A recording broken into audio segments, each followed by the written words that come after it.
So, could I welcome everyone to the meeting and just remind everyone to sit in the seats allocated to you. Can I also remind councillors to turn their microphones on while speaking and to turn them off again once finished. Otherwise, you will not be heard on the webcast broadcast. Apologies for absence. We have no official apologies for absence. Councillor Marshall has given late apologies. She's unofficial. Oh, right, sorry about that. Yes, Councillor Laura Marshall has given official apologies at a late hour. She is on official council business, but that is the only... Yeah, she'll join the meeting later, but there are no other official apologies. Declarations of interest. Councillor Webb. Thank you, Mayor. I have a personal interest on agenda item 11, section A, as it mentions family member. Thanks, Mayor. Personal interest in agenda item 5B is a non-exec director of Beckham. Thank you. Yes, Councillor Mitchell. I'd like to declare a personal interest for agenda item 5B.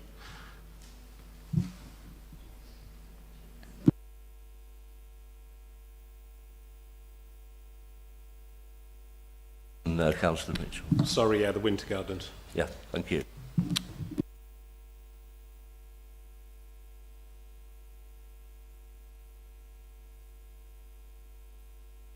Last meeting of the Council held on 27th of November 2024, pages 5 to 10. Are they agreed as a true and correct record? All in favour, please. Thank you. Announcements.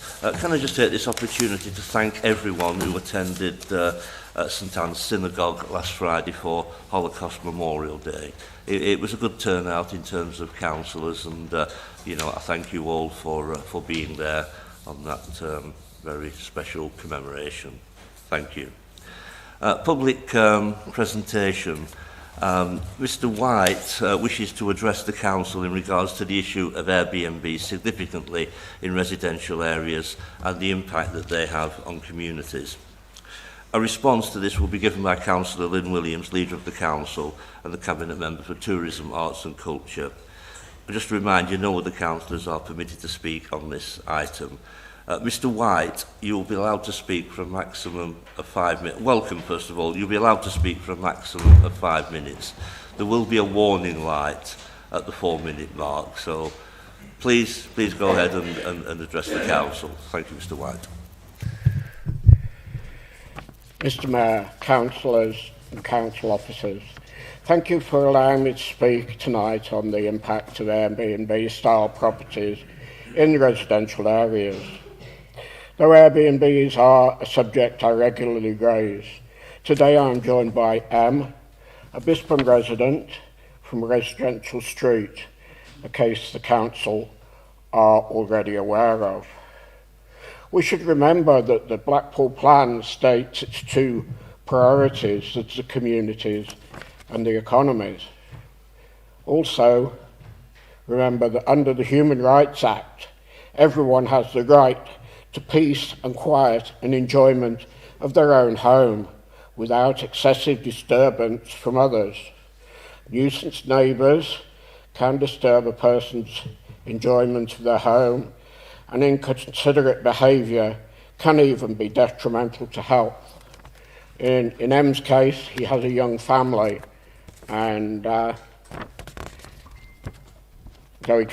he's not allowed to speak, he has suffered significantly. So as we concentrate on the community's impact, Emma has suffered significantly due to the neighbouring property, often left to take his wife and young child away at weekends to avoid their life being turned upside down due to the expectations of what they have previously experienced being repeated. Others in the neighbourhood are also negatively impacted, but they believe that M will make the responses to the appropriate bodies. Sadly, the Environmental Protection Team have been able to provide little or no support, principally because it's not the same individuals causing the noise and the ASB issues. Plus, it's not a regular occurrence. Planning enforcement also struggle to support, as typically it is just one complainant, and again, because the issues are not week in, week out. Nevertheless, there are significant issues. Firstly, the Blackpool plan for many years has stated that any change of use from residential requires planning permission. Certainly in this case, it's not been made. It is extremely sad that this requirement has not been rigorously enforced. Information for residents on how to get support is significantly lacking, though M has had some support from his ward councillor. However, ongoing support needs to be more regular to prevent the affected residents feeling let down and abandoned. Worryingly, an earlier planning appeal failed as the complainants appear to have lost the faith. The certainty is that M is far from unique in this town. In the case of his neighbour, as of the 25th of January, there appears to have been no retrospective planning application. We also know that the building has had just a single building control entry, though we're aware that certainly more changes have occurred that should have been covered. It is important that these issues, it is understood that these issues are not unique to Blackpool. I urge the Council to push the MPs for far more support and guidance from Westminster.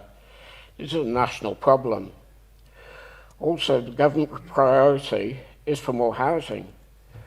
Why is the issue of Airbnb-style properties in residential areas not being addressed? Many such properties lie empty for up to 70% of the year, while they could be used as housing. Finally, the priority of the town's economy. By not acting, the council is failing to support the economy, as the extreme excess of bed spaces is significantly and negatively impacting many legal trading businesses. And this is not just the B&Bs of the town, because these people will regularly not go into town, the bars, the pubs, the restaurants. I'm afraid, Mr. White, just the light has turned. Well, could you be very quick then, please? Thank you. Yeah, so it's negatively impacting the whole of the evening economy. Thank you. Thank you, Mr. White. Yeah. Councillor Williams. Thank you, Mayor. Thank you, Ian. I'll use the same terminology because you have of Airbnb, but obviously we're talking about short-term holiday lettings because it isn't just Airbnb that's the issue, obviously. So the issue of enforcing against Airbnb-style holiday lets that are in breach of planning regulations is part of a wider picture of enforcement in Blackpool. There are currently 452 live enforcement cases on the Council's complaints register, and of these around 40 are related to Airbnb-style holiday lets. These only represent cases where the Council has received a formal complaint for investigation. In addition to that register, planning enforcement keeps a list of known short-term holiday lets in Blackpool. In the last 18 months, the number of known short-term holiday lets has dropped from 656 to 510. Of these, 59 successfully achieved planning permission and 146 have closed down as a result of action by the Council or other factors. The Council is also currently in the process of reviewing its enforcement priorities and has already started work on a multi-departmental strategy to tackle problem empty properties, as many of you will have seen in the Gazette on Monday evening. This will be followed by a review of more effective strategies for dealing with short-term holiday lets and tackling unauthorised conversion of former hotels into permanent residential accommodation in holiday accommodation areas. Ian, your statement that the Blackpool plan for many years stated that any change from residential use requires planning permission is somewhat misleading. as it's planning law and the interpretation of that law which dictates what does and does not require planning permission, not the application of planning policy. Planning policy sets out where holiday accommodation uses would be considered acceptable in principle in circumstances where the council has control, i.e. where planning permission is required. So just to be clear, the council generally considers Airbnb style uses to require planning permission based on the typical nature and intensity of activity that is seen in Blackpool. However, this isn't always the case, and consideration has to be given on a case-by-case basis. Good quality short-term holiday lets are considered appropriate in defined holiday accommodation areas and in mixed-use leisure areas like the town centre. This is particularly the case where such interventions improve rundown buildings and improve the overall quality of the streetscape. The council has very significant concerns around the growth of short-term holiday lets in residential areas. We all agree that this has the potential to negatively impact massively the nature of communities and neighbourhoods. And these are the cases which we could prioritise and will continue to do so. Ian, you know I am committed to ensuring that only those who are working within the rules and offering quality accommodation should be trading in the accommodation sector. We've already spoken, officers have already spoken to you about the National Visitor Ready programme and how we can enhance that. And we will also be looking at how we can strengthen our enforcement activity through a review of holiday areas to see if that can help. I will be asking officers to speak with you further regarding these initiatives in the coming weeks. Thank you. Thank you, Councillor. That brings us to item 5, that's executive committee, executive reports. These are on pages 13 to 52. Can I just remind members that after each executive member has presented the report, questions will be called on each separate theme. The EC member can answer a question immediately after it has been raised, or similar questions can be grouped together and a response given. So that's agenda item 5A. That's the Leader of the Council and Cabinet Member for Tourism, Arts and Culture, Councillor Lynn Williams. The first theme is the budget 25 to 26. Okay. Thank you, Mayor. Yeah, happy to present the report and take questions. Thank you. Yeah, thank you. So, theme, Councillor Galley. A bit too quick there for you, Mayor. Thank you, Mr. Mayor. Just as regards the theme 1 on the budget, Mr. Mayor, there is an appraisal before us all on our finances. My narrative on those finances would have said more and said different things, Mr. Mayor. They would have said that the budget, for the first time in its history, has never even gone to scrutiny because it wasn't completed in time. It would have said that our working balances are at a record low, forecast to be just below 50,000 against a target of 7 million. They would have said our fixed reserves are also at a record low. They would have said that our council tax was at a record high in the country, Band C, around 2020, before we start adding 4.9% to it. They would have said that our wages in Blackpool, median wages, are some of the lowest in the country. Our ability to pay that council tax is not likely to continue when a recession is just around the corner, Mr. Mayor, for giving us potentially increased arrears. And then we start to say what the answer is to all of that. Well, we're told, oh, we've been given an extra 17.5 million. How wonderful, Mr. Mayor. Great.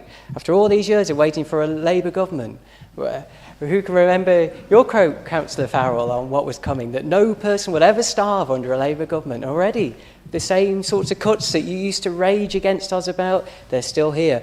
But this time it's different.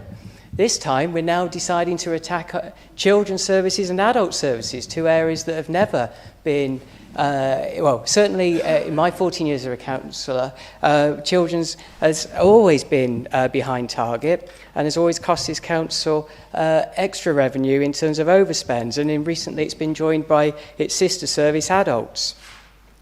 And then we find there's something else at play, Mr. Mayor, and that is the national insurance increases. And they aren't even mentioned. So my question to the leader is, has the leader done an impact assessment on what our suppliers' national insurance increases are likely to be and what impact that will have on our budget? Thank you, Councillor. Councillor Williams, do you wish to answer Councillor Galley now, or do you wish to wait until after? Yes, I can do. Okay. Yes, and the negotiations have started. There is communication ongoing, so there has a lot of work has already gone into that, and it would appear not to have an impact that we're aware of as of now, but those conversations will be ongoing. Presumably you're talking about contractors, principally in adult services. Sorry? I'll come back if I may. Please, Let's yeah, use okay, the formal Councillor, process. We're allowed to. Thank you, Mr. Mayor. No, the question for the leader, Mr. Mayor, is all of our suppliers. So the answer of it shouldn't have an impact is not what we're hearing around the country. It's certainly having an impact on ourselves, because that's why we're asking for extra financial support from the government. We wouldn't be asking for that in order to cover it, as are all the other authorities, Mr. Mayor, if it wasn't going to have an impact. So if we're being told it won't have an impact, I think we need to go back and ask again, because it will be having an impact. You cannot lower a threshold from 9,000 to 5,000 on an employer and increase how much they're going to pay and it not have an impact. They will charge more. So we need to know, for this budget, has that analysis been carried out? Well, Councillor Galley be allowed a third. But So I know what information that we need to do, and we're doing it. And we don't even know what the final figure for the national insurance is going to be yet. So all of this is all a bit previous. But absolutely all that work is being done and will continue to be done.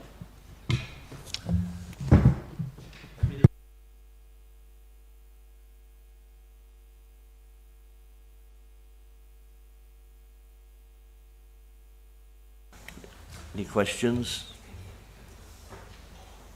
No. And theme 3, Blackpool's Cultural Strategy and Arts Council Place Partnership bid. Any questions on that? I don't think there's anything to come back on then, Councillor Williams, is there? Questions? Unless there are any general questions. Oh, sorry, Councillor Galley. Yeah. General questions, Mr. Mayor? Yeah. Okay. Thank you, Mr. Mayor. At the last full council, Mr. Mayor, I asked a question wrongly of Councillor Hugo, and it was actually for yourself, Councillor Farrell.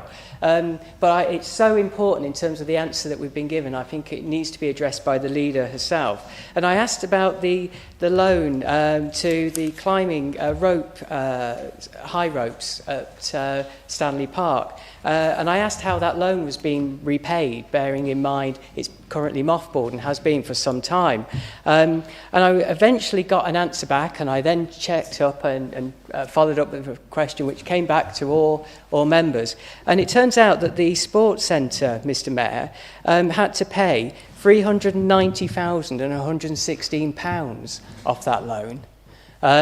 Now, that to me was absolutely disgraceful. It's absolutely shocking that we are being told constantly, oh, we've borrowed half a billion. It's okay, all of those things will return investment. Nobody ever tells us how those loans are going. And the first time we start to ask questions, because Councillor Farrell, every credit to you, were open and transparent and gave us the right figures. So this is a compliment in a way, but a criticism of how we are running and managing our finances, that we then find out that a revenue-based service paid for by the taxpayer of this town through their council tax, which incidentally is roughly worth 3,083 monthly payments of Band Aid payers, some of our poorest payers of council tax in Blackpool, are currently paying or have paid 390,000 of their money to support something that is mothballed. So how is that allowed? How are we getting away with that? Were you as angry as I was, Leader? And have you asked what else is going on in terms of those other loan repayments? How many other things are being repaid? How many other loans are being repaid, Mr. Mayor, by the revenue that should be going into the services that we plan for? That sports centre has lost £390,000 worth of investment because we got our maths wrong. We should be ashamed. And I bet nobody's been disciplined for it. Nobody has decided to, oh, I'm sorry, I've made a terrible mistake. Instead, it just carries on. We borrow, we waste money. So my question is, how many other services are currently propping up our loans? And have you done an internal investigation? And does the external auditor know? Because if you won't tell them, I will. Do you wish to answer that question now, Councillor Williams? I think, is it Councillor Mitchell? Had you got a question? Councillor Williams, do you wish to answer it now or no? Councillor Mitchell. Thank you, Mr Mayor. My question's about the cables coming from the Morgan and Morecambe offshore wind farm. Should this proposed route be chosen, the cables would make landfall on the beach by the sand dunes. I'm aware this falls outside Blackpool, is a permitted development, and I don't want to stand in the way of renewable energy. However, it could affect the slipway onto the beach and the Blackpool Light Craft Club, which does fall within my ward. If this route is chosen, it will also affect the airport, as the cables would go under the runway. Could I ask if we are in conversation with Morgan and Morecambe Offshore Wind about the disruption to the airport, and are there any dangers of having high voltage cables run under a runway? If we are discussing these things, do we know how disruptive it will be to residents who use that area of beach, particularly in the summer? And it's obviously popular for dog walking. With regard to the Blackpool Light Craft Club, if they are disrupted for any length of time, they feel they would not recover as members would go elsewhere. Thank you. Councillor Sloan. Thank you, Mayor. Right. I want to say thank you, Leader, for taking the time and the trouble to actually put a public statement into the press about the use, potentially again, of the Norbrett Castle being repurposed to house immigration and refugees and immigrants. It's been a constant theme on social media for some time, and it's resulted in a lot of enquiries over recent years, and these rumours are always invariably posted by somebody under anonymity. So it's nice to see somebody come out and put the name to something. But more concerning lately are social media posts by political activists claiming that the former Warbrick Hill site is or has been considered as a dedicated centre to house refugees and immigrants rather than developing the land for local housing and the infrastructure required to support it. I feel that these postings are absolutely a mischievous political football, intended deliberately to fuel the anxieties of the residents and undermine assurances to the contrary. I'd like to ask, Leader, are you in a position to reassure the residents of Blackpool and confirm that the Warbrick Hill site will only be used to meet local housing need and the supporting infrastructure and not used to accommodate government agenda of processing asylum claims? Thank you, Leader. Councillor Baker. Thank you, Mayor. My question again is regarding the wind farm aspect. We know it's not in Blackpool, it's in Files. However, there's a big impact on Blackpool. Now, these cables are going to cross Queensway at some point. Do we know how they're going to cross? Are they going to go underground? Is it going to cause any disruption to traffic? That road has been the subject of a lot of change over the last 2 years. People travelling between St Anne's and Blackpool have had terrible disruption, and that's going on now yet for another 12 months or 18 months because of the enterprise zone changes that are on there at the moment. So have we done a survey at all? I know it's not Blackpool, but it's having an impact. Have we done a survey whatsoever on what impact this work is going to be on the Blackpool residents? Thank you. Councillor, I don't think there are any further. Are there any further questions? Yeah, Councillor O'Neill. Thank you very much, Mr Mayor, and thank you very much for the Christmas card. Got it a bit late, but appreciated. It's on the same theme as the Warbrick Hill site. I mean, I would reject the notion that it's political mischief. The fact is, a report does exist which said that place would be suitable to house vast numbers of migrants. But my question is, can we get assurances that the council will work closely with the landowners so we can push forward and develop that land so we can put all this to bed? I mean, it's my understanding is they have substantial plans and substantial investment ready to go into that development. So, thank you. Thank you. Councillor Danny Scott. Thank you, Mr Mayor. I think it's shameful that our heritage trams including the world-famous illuminated trams, have been put at risk. We were told that they would be suspended, and then a bit later we were told that they would return. But a few weeks ago, all of the heritage engineers have been made redundant, apparently. How can you run them with no engineers to repair them? And is this going to be another Labour broken promise? Thank you, Mr. Mayor. Thank you. Are there any further questions general questions on this report? Councillor Flanagan. Thank you, Mayor. I would also like to share my frustration with Councillor Sloman regarding the rumours. We've had the same issue again. Councillor Jim O'Neill was quick to circulate some information and support information that was wholly inaccurate on social media recently regarding this site, and I can add some clarity to it. This is old news. It was proposed that it was going to be a site for asylum accommodation. The report's never materialised. It's never been a report that's been issued by this council.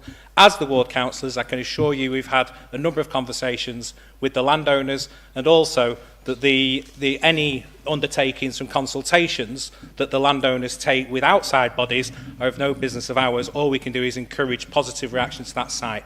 Those rumours only cause distress to our residents who are worried about affected house prices, and it's just completely untrue. There is lots of work going on within that site. There's lots of development opportunities. We recognise that, but we are working closely with them to try and get that. Thank you, Councillor. It's the very last call this was. We've been discussing this item for over 15 minutes now. Sorry, just a point of clarification on that one there. Excuse me, Councillor. Sorry, it's a point of clarification on that one there. I'm not aware that I've spread misinformation or false truths on social media. Sorry, no. If there are no further questions, no, then but I'm going to go back to the Leader of the Council. Clarification now. I've been accused of something. I must be able to defend myself.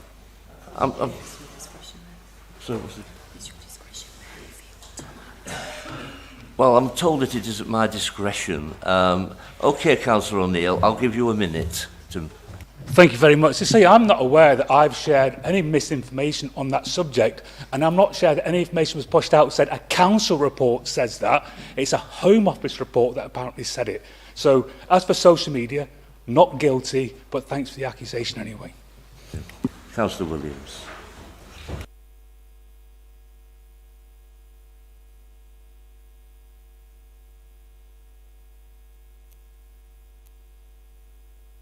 The total amount paid by Blackpool, Councillor Galley, Blackpool Sports Centre towards the loan of the high rates, correct, was £390,000. The final payment is due in the next few weeks. This was a decision approved in 2014. High rates were extremely popular at the time across the country, and this decision was part of a wider offer including orienteering and other outdoor activities. A sound business case was made, consultations took place with Friends of Stanley Park, head teachers and others. Schools indicated a demand and a willingness to pay to access adventure activities, as accessing facilities outside of Blackpool was very expensive for schools. The whole purpose of the high roads was that residents, especially our children and young people, had access to high quality outdoor recreation facilities. I do not have patronage figures for 2015-16, but from 2016 to 2024, there was over 17,500 visits. But unfortunately, this fell short in ensuring the sustainability of the high roads. It is very disappointing that the high roads have never reached the uses that was envisaged.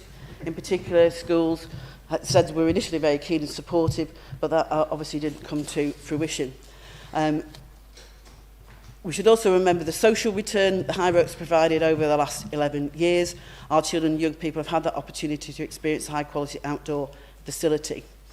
Active Blackpool do provide incredible facilities and a great number of those. If you feel that you wish to make a report to the auditor, then please do so. I'm satisfied that there has not been, this, as I say, was a sound business case. It was generated, and I think it's particularly galling coming from your party in terms of criticism that this, this has been done. The whole purpose of that was for the benefit of our people. In fact, Stanley Park the sports centre was the first thing that had been built for the residents of this town for a very long time after all that Tory control. So, yeah, please feel free on that point. No. Actually, the Constitution allows... I'm sorry, Councillor, no, we've got to move to on. A question. So, in relation to the cables... Mr. yes. Mayor, it's allowed in our Constitution. Right, so, okay. Mr. Mayor, the question was, what else has been used in terms of our revenue-based services to support the loans that haven't been delivered upon?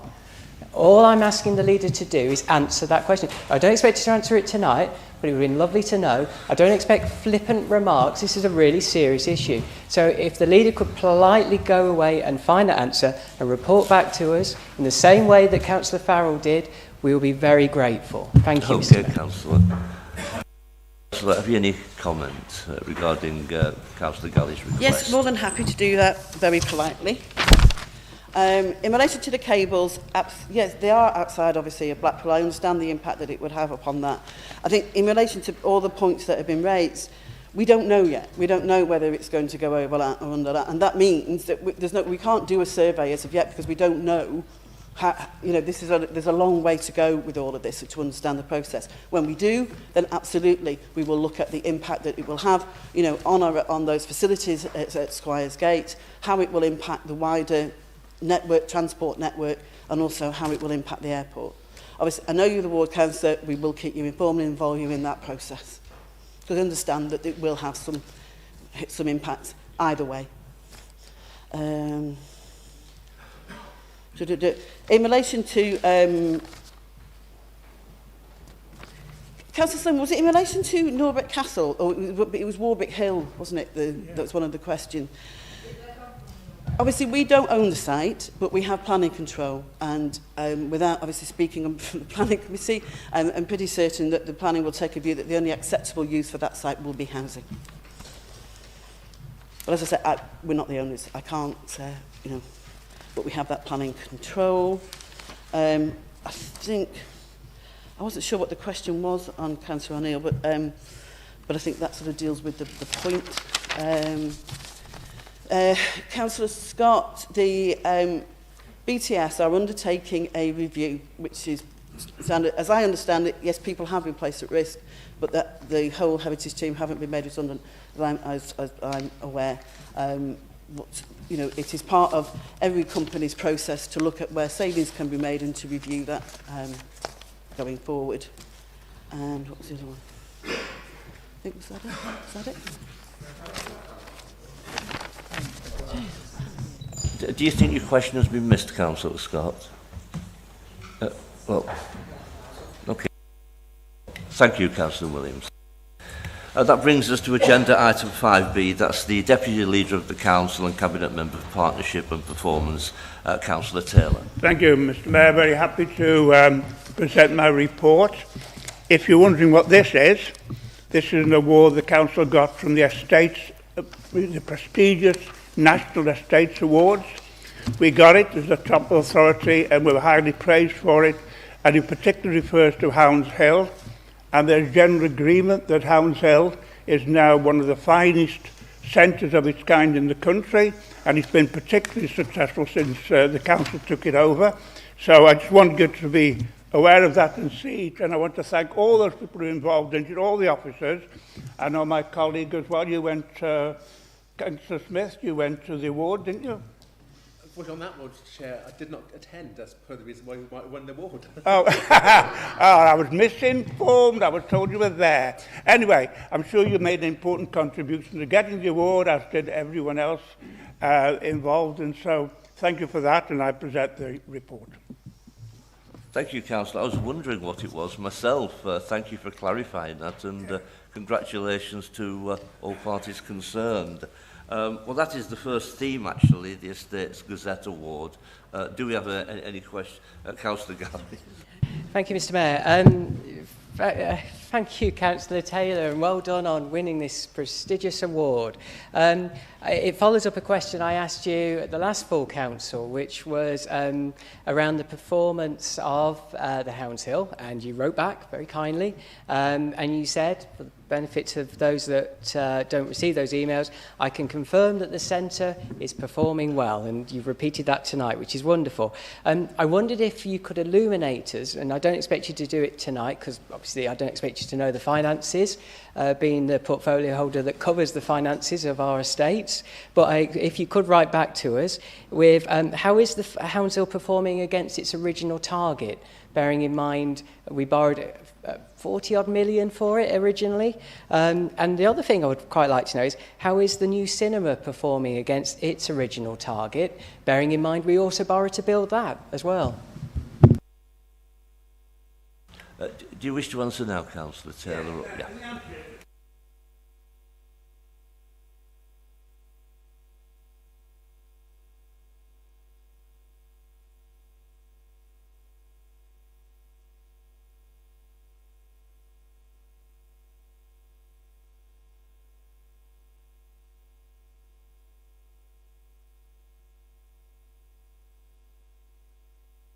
I would love to know what your definition of quite well is, Mr. Mayor. That is not exactly objective, it feels more subjective. So again, if you could let us know in a more objective way, that would be appreciated.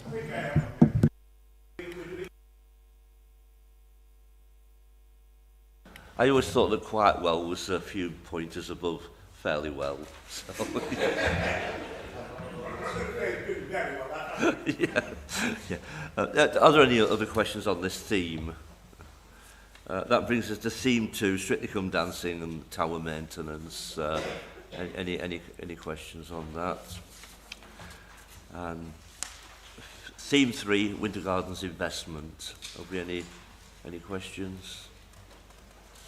I don't think there's anything to come back on, Councillor Taylor. Unless any general questions, I keep forgetting those. Any general questions on Councillor Taylor's report? No. Thank you, Councillor. Thank you. That brings us to agenda item 5C. That's the Cabinet Member for Adult Social Care, Councillor Neil Brooks. Yes, thank you, Mayor. Just briefly, it's in the document there. We've got our dates for the long-awaited visit from the CQC to audit our adult services and the work we do both in-house and alongside our partners. It's the first assessment we've got for many years. Since no formal inspections taken place for years and years. We've benchmarked ourselves against peers. We've had a peer review, and the learning from that has been taken on board.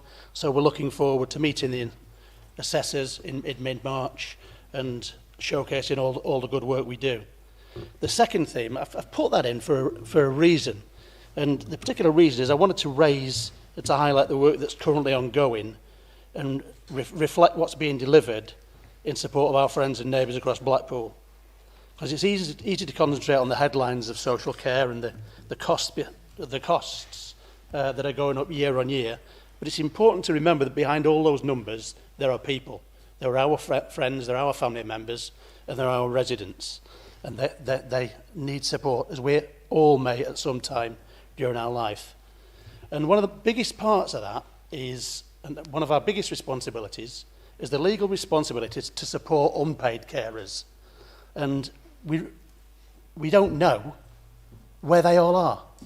When somebody comes into social care, we identify them, we identify the family members that become carers, whether they're adults, whether they're children, whether they're parents. If they don't come into social care, we don't know. And many people, husbands, wives, parents, children, see supporting a relative as a matter of duty and a matter of love, and that's how our society has always done it. They don't see themselves as carers, and we need to capture that somehow. So I'm asking for everybody to go out and trumpet that message, because the Blackpool Carers Centre, which does a great job, a big shout out to the Carers Centre, keeps us in that loop when they're approached for support in signposting. Big shout out for the work they're doing. because they are integral to that plan. I'll finish up by saying that we all may need care or support at some time in our life, and that's what we need to remember as we go through. And finally, you know, it's not about just the money and the pound notes, it's about the value of our community.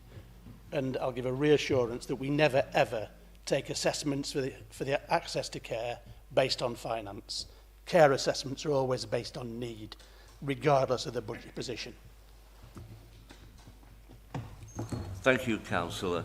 Have we any questions on the first theme? Yeah, Councillor.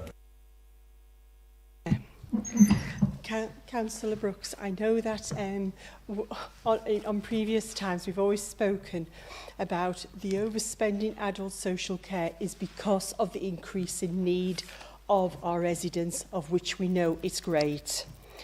One of the concerns is that with the increase in national insurance contributions, a headline was that it was going to cost an additional 940 million nationally for the period 25 to 26. And according to the Nursing Times, that this threatens the collapse of adult social care. Indeed, the Association of Directors called it catastrophic. My question is, how are services going forward going to be delivered? Because as you just outlined, it's based on need, assessed needs, and that has always been at the forefront of everything adult social care have done. But with these additional costs and the national contributions, how going forward will people be able to be supported to the level you have alluded to? Thank you, Mayor. Do you wish to answer that question now, Councillor Brooks? Do you wish to wait until... Right, okay. Have we any further questions on this theme? No. Do you want to come in now? We'll wait until we finish the whole report, or... Come in now then, please. Yeah, I'd hasten to add that the figures that you just brandished weren't locally, they were national figures. Slight panic when you were talking big numbers like that. I can confirm that we're really confident locally that we're on top of that. We for years we've worked with our local providers. Over the last few years we've been paying the real living wage to support the local providers to provide care so that we can compete with Asda and all the other shop workers pay minimum wage. We pay the real living wage to help those providers to provide the service. And in the budget for next year, we've accounted for that national insurance and included the on-cost. Thank you, Councillor.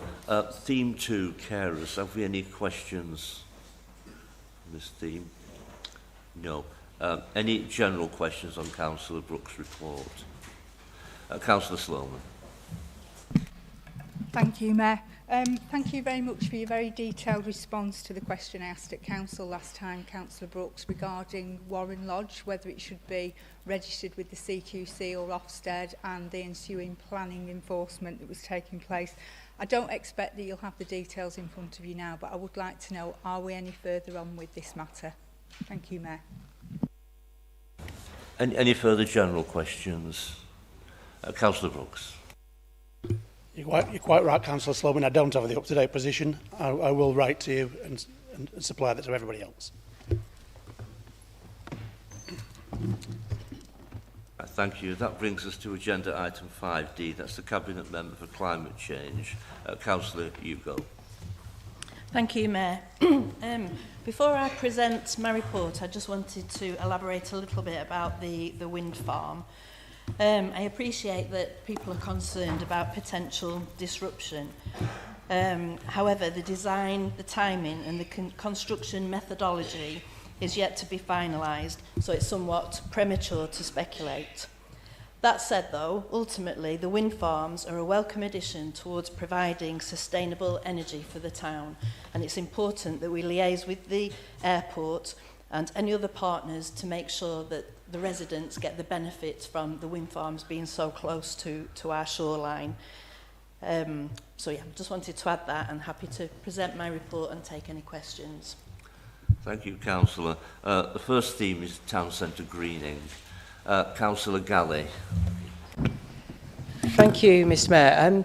I was quite surprised to see Theme 1, Town Centre Greening, Mr Mayor, especially after this Labour Council's enthusiasm to build, and you know what's coming, to build a car park in the town centre at the new tram stop, at North Station tram stop. And it comes back to this great phrase, and we've walked past them tonight. You would have walked past Mayor Parkinson, who gave us the land to build Stanley Park because our forefathers knew the importance of parks for people and not for cars. So, but what does our council specialise in, and what does it understand? It understands the importance of cars, Mr Mayor, because who cares about the residents of this town who can walk their dog on the tarmac of that new car park, who can play football when those cars have gone on that new tarmac, because that's what we're giving our children. And may I remind you of your very own words, Councillor Hugo, almost to this day, a year ago, when you said to this chamber, when I asked about why don't we put a new park in the town centre, before you then ignored us all and promptly put another car park in. You said to us, we absolutely need more green spaces in the town centre, your words. And then you went on, most young people though in the town centre can get to Stanley Park in just about 15 minutes. Well, I would like to challenge you that you and me, we go out there, I think where am I? The entrance is there, and we walk from there and we see how far we can get in 15 minutes, because those kids ain't going to be driving. And the more we keep putting car parks in the town centre, the less reason there is for anybody to live here. They'll all want to live in the suburbs because there's nothing for their kids to do, to play in. But by God, they've got a collection of car parks they can enjoy.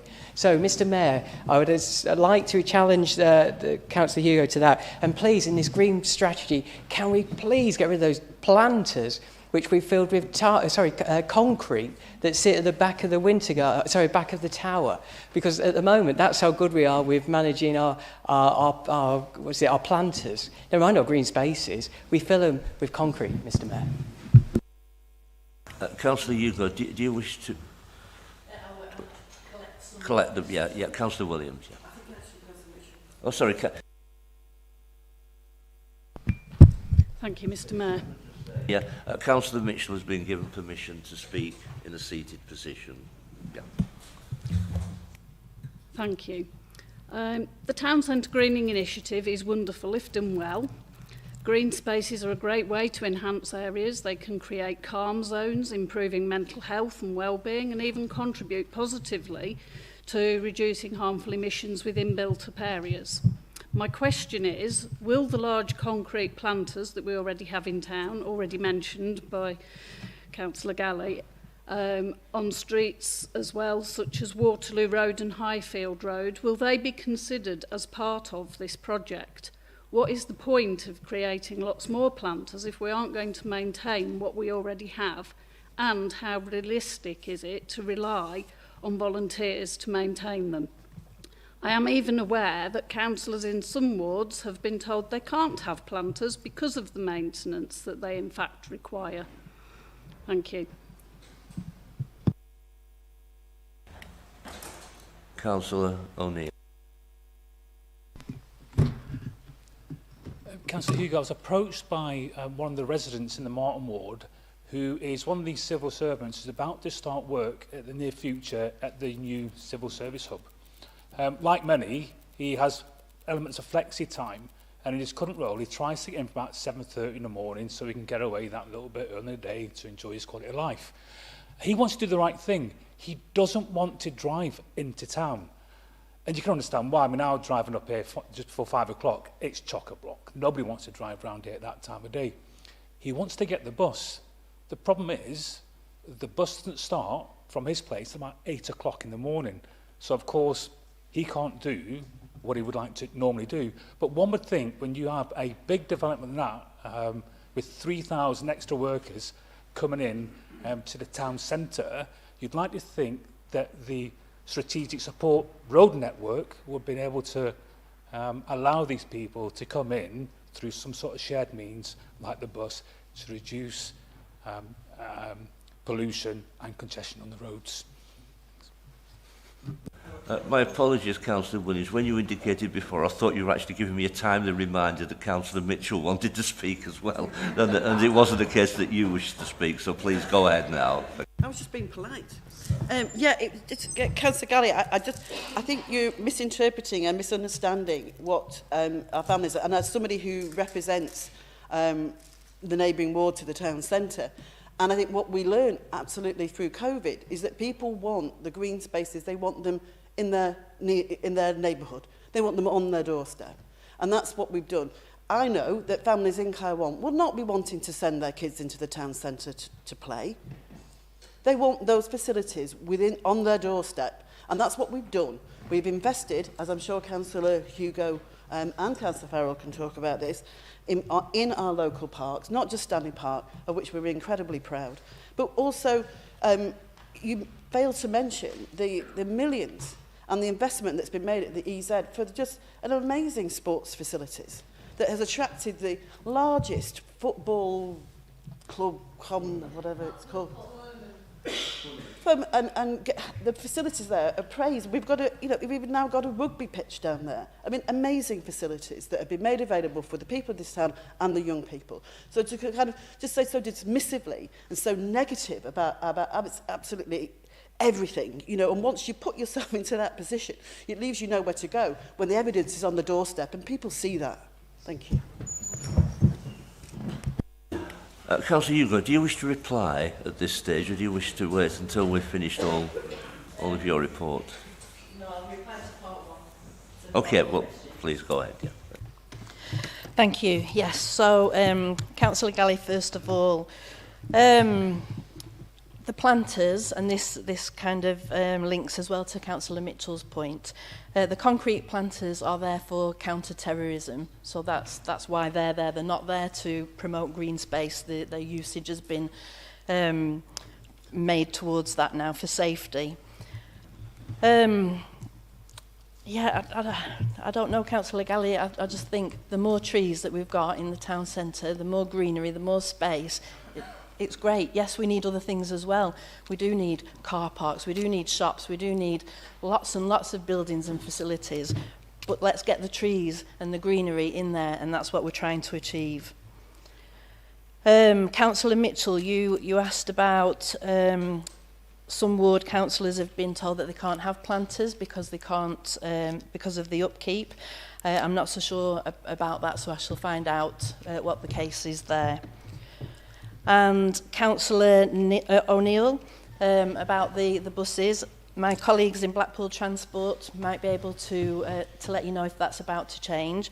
I do know that with the new tramway now, people who live on the coastline can get the tram into town and then right up to the civil service hub, and are quite excited to do so. So thank you very much. Thank you. Theme 2, that's renewable energy. Is this on renewable energy, Councillor? Well, I'm afraid, Councillor Hugo has already answered that, has answered that theme. Yeah. Yes, anyway, theme 2, that's renewable energy. Any questions on that theme? No. Have we any general questions on Councillor Hugo's report? Councillor Sloman. Thank you. At last council, Councillor Hugo, I did ask 2 questions which required a written response. I did get one on the cause of death regulations. I didn't get the other one. Having gone back and looked over my emails, it was about the compound that's proposed at Norbreck. I think whoever sent them out has sent me 2 of the same cause of death regulations, so I haven't had the answers that I was looking for. However, things have moved on apace with the issues over the compound, potential compound to accommodate the sea defences work. You'll be aware there's a big petition that's taking place. I'm aware that there hasn't been a planning application yet, which obviously the compound would be part of that planning application. But obviously, as the Cabinet Member for Climate Change, you'll be aware that those proposed works for the sea defences are going to continue to Gin Square and possibly beyond. Now, the residents at Wilvere Court and the residents, hundreds and thousands of residents actually, that use that clear green space are now a little bit concerned when they've been told initially that the compound that's been there for over a decade was only going to be there for 2 years. They're told the proposed compound, which is absolutely massive, sorry, that's my granddaughter's way of putting it, is going to be there potentially for 2 years, then to be told potentially 4 years. But they're not daft, because they realise that that green space actually goes thinner and thinner and thinner as you get towards Red Bank Road. And the green space after that accommodates the traffic light, the illuminations. So have they actually got any reason to have any faith in the council, in the contractors, when they say that that is going to be a temporary compound there for 2 years, when we know those works are going to continue ad infinitum? Thank you, Mayor. Thank you. Any further general questions? Councillor Cooper. Sorry, Councillor Hugh, I'm not sure if this is actually within your thing. It's simply a question that as we move into the spring and the summer, absolutely everybody wants a weed-free pet pathways. Obviously, we all do. Could I just ask, do Blackpool Council actually use insecticides which are not killers to bees? And there's been, I know that many councils and the insecticides they choose to use are highly effective. We all have clean streets, we're all incredibly happy about it, but the actual effect on the bee population is lethal. Because also the time that our workers are spraying is the time when the bees need to feed. And I just wondered whether it's possible to find out whether the insecticides we are actually using are bee friendly. Thank you, Mayor. Any further questions? No. Councillor Hugo. Thank you, Mayor, and thank you for the questions. So first of all, Councillor Sloman, in relation to the compound, first of all, I'd like to acknowledge that the residents have got, they're upset and they've got some concerns around this. Just to remind people that of the importance of having the sea defences, we're protecting 5,000 properties, and it's critical that that work gets done. I know the residents don't necessarily dispute that, but unfortunately a compound does have to go somewhere. And we're still in the process of collecting all the information from the consultations that we held, or the written responses and the local concerns that have been aired in the media. And we're working with Balfour Beatties to consider other sites. So we're still in that process. We can't guarantee that the compound won't be there, partly for reasons you've outlined yourself, is where is a large enough space to put it. But there are 1 or 2 other places under consideration that I'm certainly aware of, and there could be others. So that process is taking place. One thing that I can say to reassure people, and you alluded to this in your question as well, is the concerns of people who use the promenade. It won't affect people walking along that space or cycling along that space at all. The benches there, people will still be able to sit on the benches. And also, with social value, we'll be able to put back the ground and it'll be better than it was before. I think if you look to the work that was done at Anchor's Home, that's testament to how hard people can work with the community to find out what they would like and put it back better. With your question specifically around how long will that compound be there for, it's impossible to guarantee that it's going to be 2 years or more or less, because the work hasn't yet started. There's all sorts of different criteria that might affect that, so unfortunately I can't give you a direct answer to that. Thank you. Is that everyone? Oh, the bees, yes, sorry. Councillor Cooper, yes, thank you for that. I think that crosses over. It is connected to my portfolio, but I think with my colleague, Councillor Burdis, I don't know the answer, but I'm very interested to find out the answer to that. So if that's okay, we'll get back to you. Thank you, Councillor Hugo. Agenda item 5E, Cabinet Member for Children's Services, Councillor Hobson. Thank you, Mr Mayor. Members will be aware that nationally, the numbers of children coming into council care it's fair to say is skyrocketing. They're going up at an incredible rate. But they'll also be aware that in Blackpool, that our numbers have actually been coming down over the last couple of years, very much bucking a national trend. So I'm pleased to say that for the first time in as long as anyone can remember, we no longer have the highest number of looked after children per 10,000 of the population. We're not sitting on our laurels with that. We want to see our children's numbers come down through those tables. So we will be doing some more work on that, obviously. Members will read in the report that our residential numbers have stubbornly been unable to budge. Now, this has obviously led to some financial pressures. Residential placements are notoriously expensive.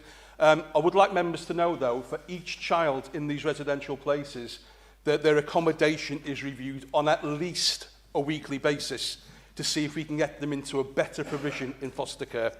But just as a couple of footnotes to that, members may wish to know that myself and Councillor Brooks attended the National Social Care Conference in Liverpool at the end of last year.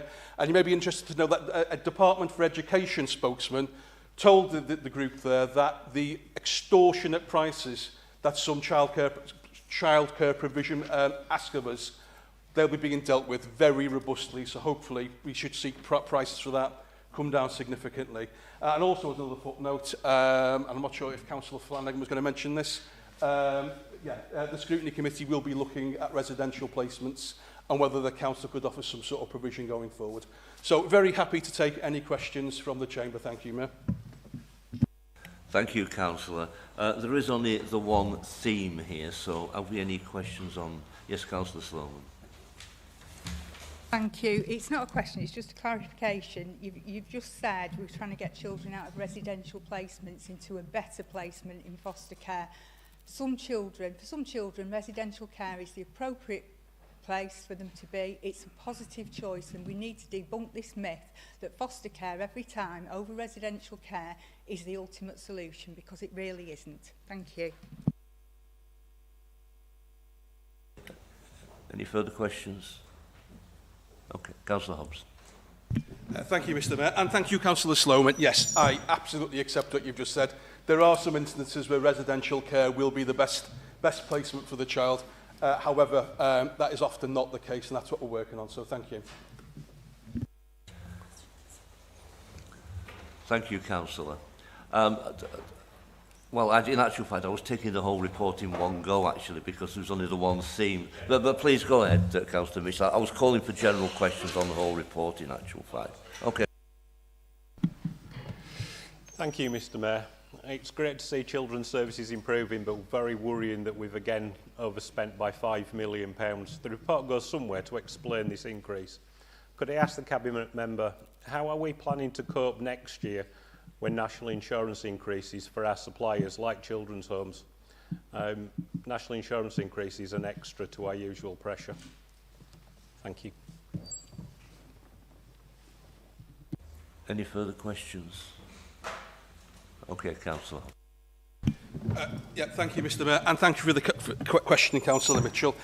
You've probably seen that we have done some work on budgets going forward, so we've got a good idea what the budget's going to be for next year. In regards to the specific question around national insurance, I will have to respond to that outside of the chamber, but thank you for the question. Thank you. Agenda item 5F, that's the Cabinet Member for Economy and Built Environment, Councillor Smith. Thank you, Mr Mayor. All I want to do is I want to present the report to the Chamber and I'll take any questions. Okay, thank you. Thank you. The first theme is Multiversity Compulsory Purchase Order. Any questions on this theme? No. Housing-led regeneration for Inner Blackpool. Councillor Galley. Thank you, Mr Mayor. I was quite excited, as we all were, when Michael Gove gave us that money, and we all know how we had to fight the Treasury and cost-benefit ratio, the magic number 2, and how high your land value had to be. And we all had to rightly explain that our one silver bullet in Blackpool is housing regeneration. We invest in the houses, we invest in the lives of the people that live there. That was true levelling up. Michael Gove got it. And so we then move forwards to the first publication, Mr. Mayor, of the report. And my heart starts to sink as I start to read this report. Because once you get past the glossy brochure, and Councillor O'Neill knows I love to read a glossy brochure and see the format of it.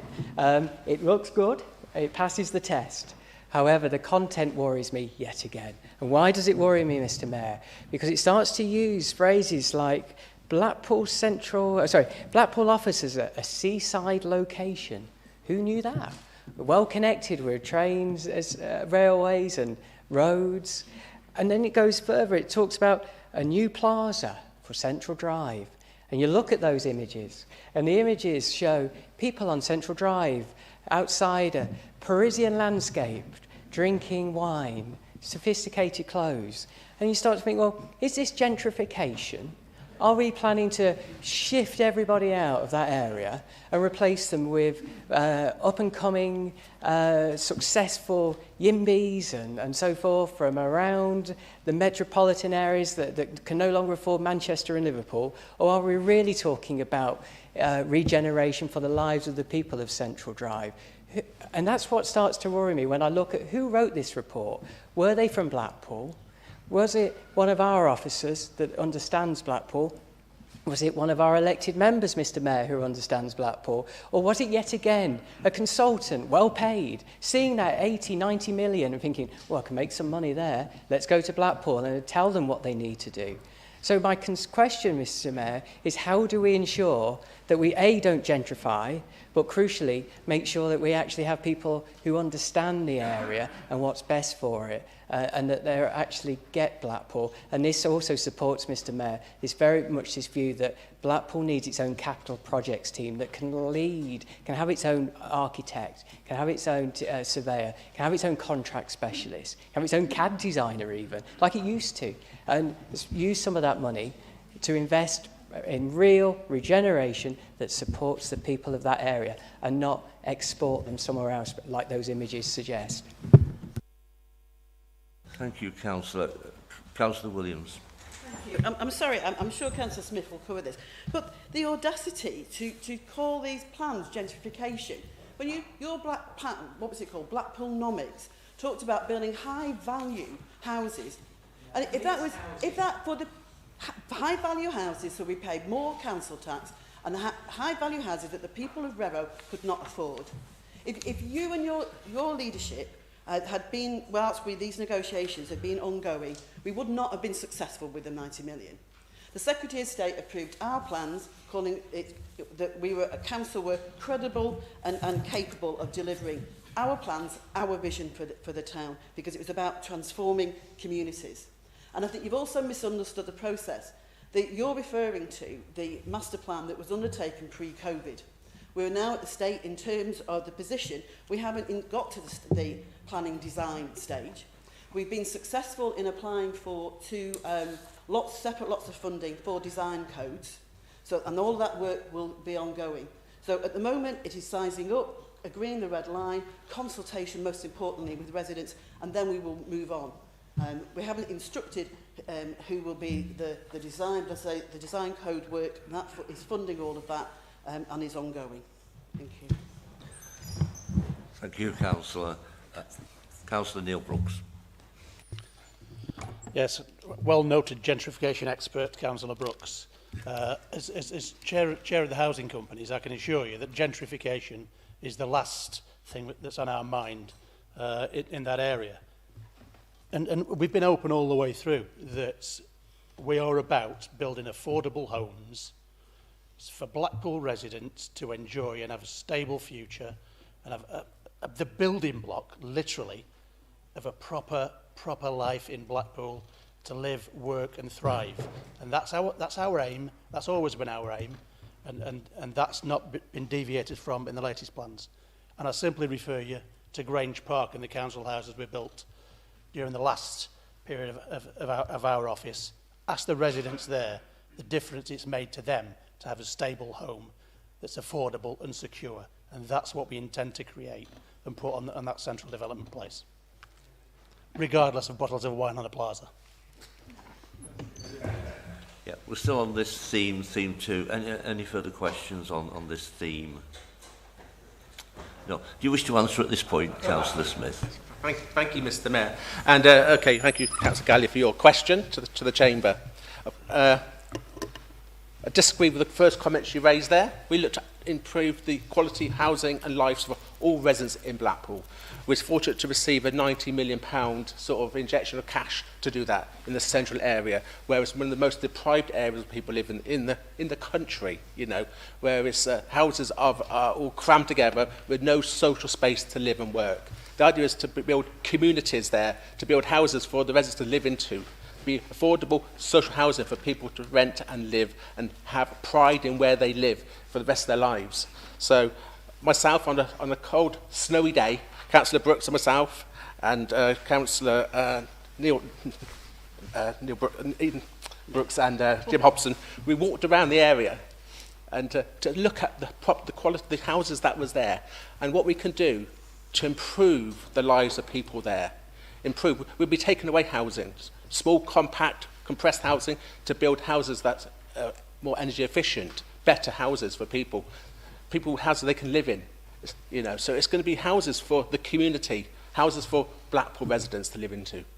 So it's nice to see the aspirations of building a town for better for everyone.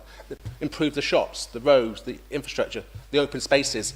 Also, I suppose, more trees in community areas for people to live into. So it's an area for everybody, and the residents would be helped and supported all the way along this process. This is the first stage. We want to be doing this as like a 5, 10, 15, 30, 40-year programme to improve the whole inner part of Blackpool. Thank you, Councillor Galley. Thank you, Councillor. Theme 3, the standard buildings renovation. Any questions on that? Any general questions on Councillor? Yeah, Councillor Michelle Scott. Thank you, Mr. Mayor. Councillor O'Neill's already referred to up to 3,000 staff from Department for Work and Pensions coming into the town. I've also been made aware that Hesketh House in Fleetwood is closing, and those Hesketh House in Fleetwood is closing, and hundreds of staff from there are being relocated into Bickerstaff House within the next 9 months or so. The numbers aren't known, but it's likely to be in the hundreds. And in your theme 3, we're told about upper floor space into 44 offices. So the council is encouraging lots and lots of commuter traffic, if you like, and office staff into the town. But what is the strategic transport management plan around that? That's going to fundamentally change, potentially, how people need to get in and out of our town. There's already a significant amount of congestion. We've already heard the bus services are inadequate to cover that commuter traffic at the times that people want to come in. Ultimately, those people are going to have to fill up our town because there aren't the other facilities there for them to use. We've no park and ride facilities, for example. I lived in Oxford before I came here, and nobody drove into Oxford. Everybody used park and ride because it was the way to go. And if our town becomes full of commuter traffic very early in the morning, what's that going to do with regard to tourism?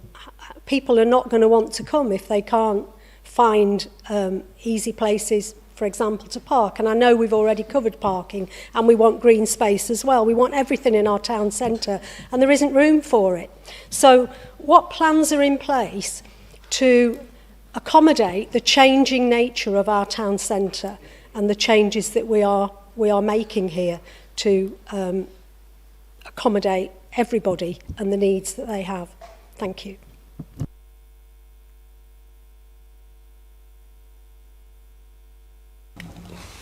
Have we any further general questions on this report? No. Okay, Councillor. So thank you, Councillor Scott, for the question. I appreciate the concerns for everybody with additional activities happening in the town centre with more employment and job and opportunity for everybody, you know. And we are in the process of having a parking strategy to increase the parking facilities in the town. As you're aware, we're looking to build a new car park on the site of the the old syndicate site, the old cinema people would many recognised many years ago. So, but also we're looking at working with the DWP and other organisations when they come to town to have sort of a travel plan, you know, encourage people to walk or cycle or use the bus or the transport to get into town. So everybody needs to sort of aim towards having a better lifestyle balance of walking, catching the bus, maybe less people using cars, but I know cars are the main medium for lots of people to get around. And I use the car and I drive as well. So I appreciate the difficulties it will cause, but we are looking at how we can encourage and support active travel in the town, and we're looking at how we can increase the car parking availability in the town. You know, regarding the tourism car park, we've built a new car park on the new central car park site for 1,306 spaces. We've increased the availability of car parking on there. So we are working how we can support the tourism industry and also the business industry. And I appreciate when you said you worked in Oxford. I used to work in Oxford myself, and I think everybody in Oxford used to cycle to work, if I remember rightly.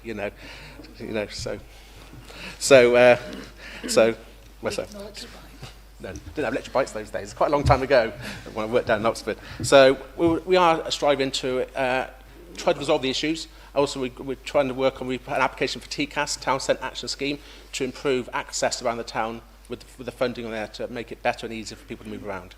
Thank you. Thank you, Councillor Smith. Agenda item 5G, that's the Cabinet Member for Communities and Wellbeing, Councillor Farrell. Thank you, Mr Mayor. I just want to, before I present my report, give an update on the winter response and the Household Support Fund.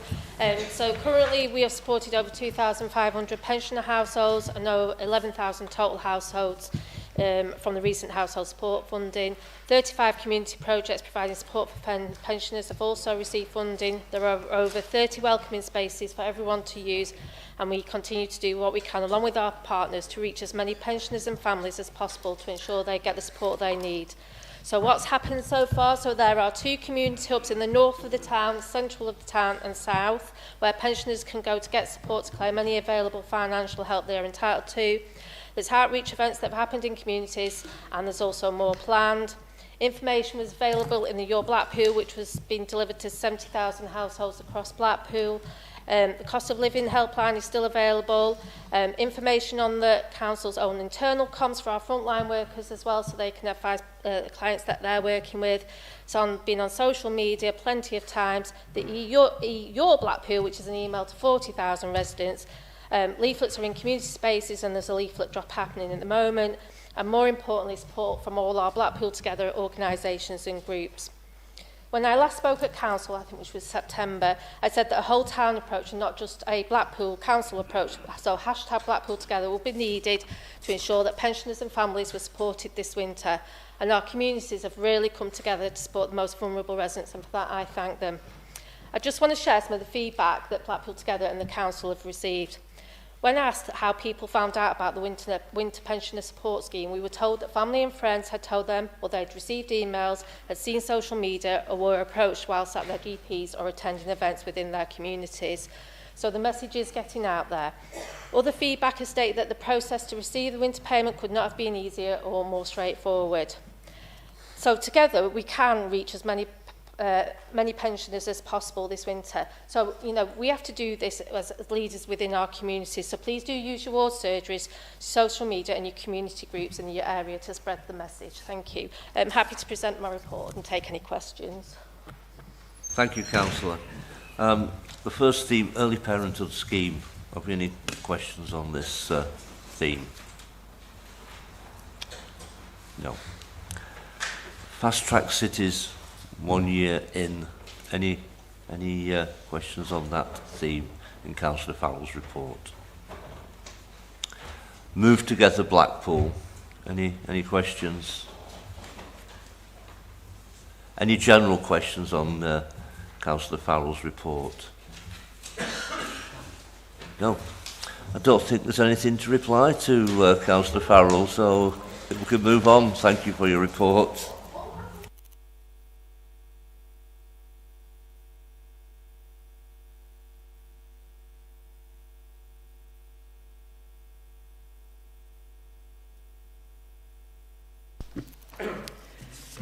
Thank you, Mr. Mayor. I'm taking it that all members will have read the report, but I'd just like to just give a few words in just to kind of broaden the understanding around the strategy for bringing properties back into use. Just to say that this is a development which provides a framework that there wasn't before, which enables all areas to work together, provides direction, bringing all services together, and enables collaborative working more timeless, which enables us to deal with these properties in a more timeless matter. It's about collaborative working. It's enabled us to identify the enforcement tools which will have the greatest impact in moving properties on. It allows us to be more focused on debt retrieval, and which means we will be then more able to invest in services to support our residents. We've had very positive feedback from staff, and as there's been increased training for right across the board, so staff workshops for all staff involved, and training programs being developed for all staff who are involved in this. So it's not just about one person, it's about connecting all the officers who are involved in moving these properties on. It's as part of the process, there'll be a mapping exercise to bring the strategy to life. It is not a magic wand. There will always be properties that are difficult to move on, and that's to do with the kind of legal process around purchasing properties, which we will have to work within. But what I can assure you of is that the legal services are putting much more focus into working with families who find themselves in this position, to give them more guidance and support which will enable them to move the properties on. So I'm happy to present the report and to take questions. Thank you, Mr. Mayor. Thank you, Councillor. The first theme, that's a strategy for bringing properties back into use. Have we any questions on this theme? No. The second theme is food control. Have we any questions on that theme? No. Any general questions on, yes, Councillor Wilshaw. Thank you, Mr. Mayor. I just wanted to raise a couple of short questions regarding Uber now they're in licence in Blackpool. My first question is, will the council reinstate secret shopping exercises, and can members given the option to take part? My second question, does CSC training for taxis still happen? If not, can it be reinstated for all drivers, including Uber? Thank you. Do you wish to answer now, Councillor Burdes, or should wait? Yeah. Yes, Councillor Danny Scott. Yes. Thank you, Mr. Mayor. Blackpool's roads are definitely in decline, particularly under this Labour council. They've been in since 2011, and the roads seem to be deteriorating as each year, each winter goes by. This is despite the £30 million Project 30. It was an investment from the last Conservative administration. When will Labour stop relying on short-term pothole fixes and deliver lasting and proper road improvements? Thank you, Mr. Mayor. Any further general questions on this report? Okay, Councillor Burdes. Thank you. Licensing they do undertake these test purchases, and it is continuing. It happens all the time, so I will assure you of that.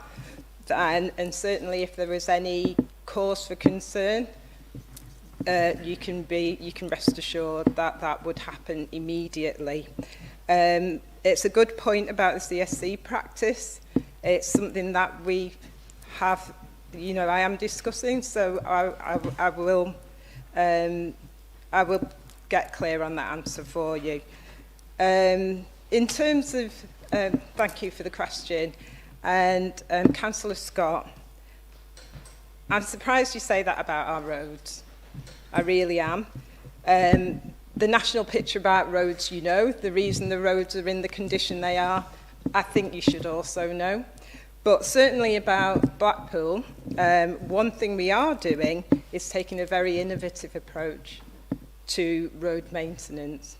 It's something that comes up in council all the time, and something that I will be more than happy to repeat over and over again, that we are taking a very proactive view in terms of our road repair and maintenance, that we are aware of the condition of the over 300 miles of roads in Blackpool, that we are undertaking a considerable amount of work on our roads, and that if you open your eyes, you can see what's being improved.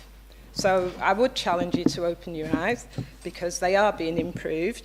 We are using very innovative practices to resurface the roads. In terms of sustainability, we are doing things which no other local authority is doing. So I think on behalf of the highways team, I do feel quite offended at your view there, but I would say just keep your eyes open, because there is a lot more work to do. We know that, and we are doing it. Thank you, Mr. Mayor.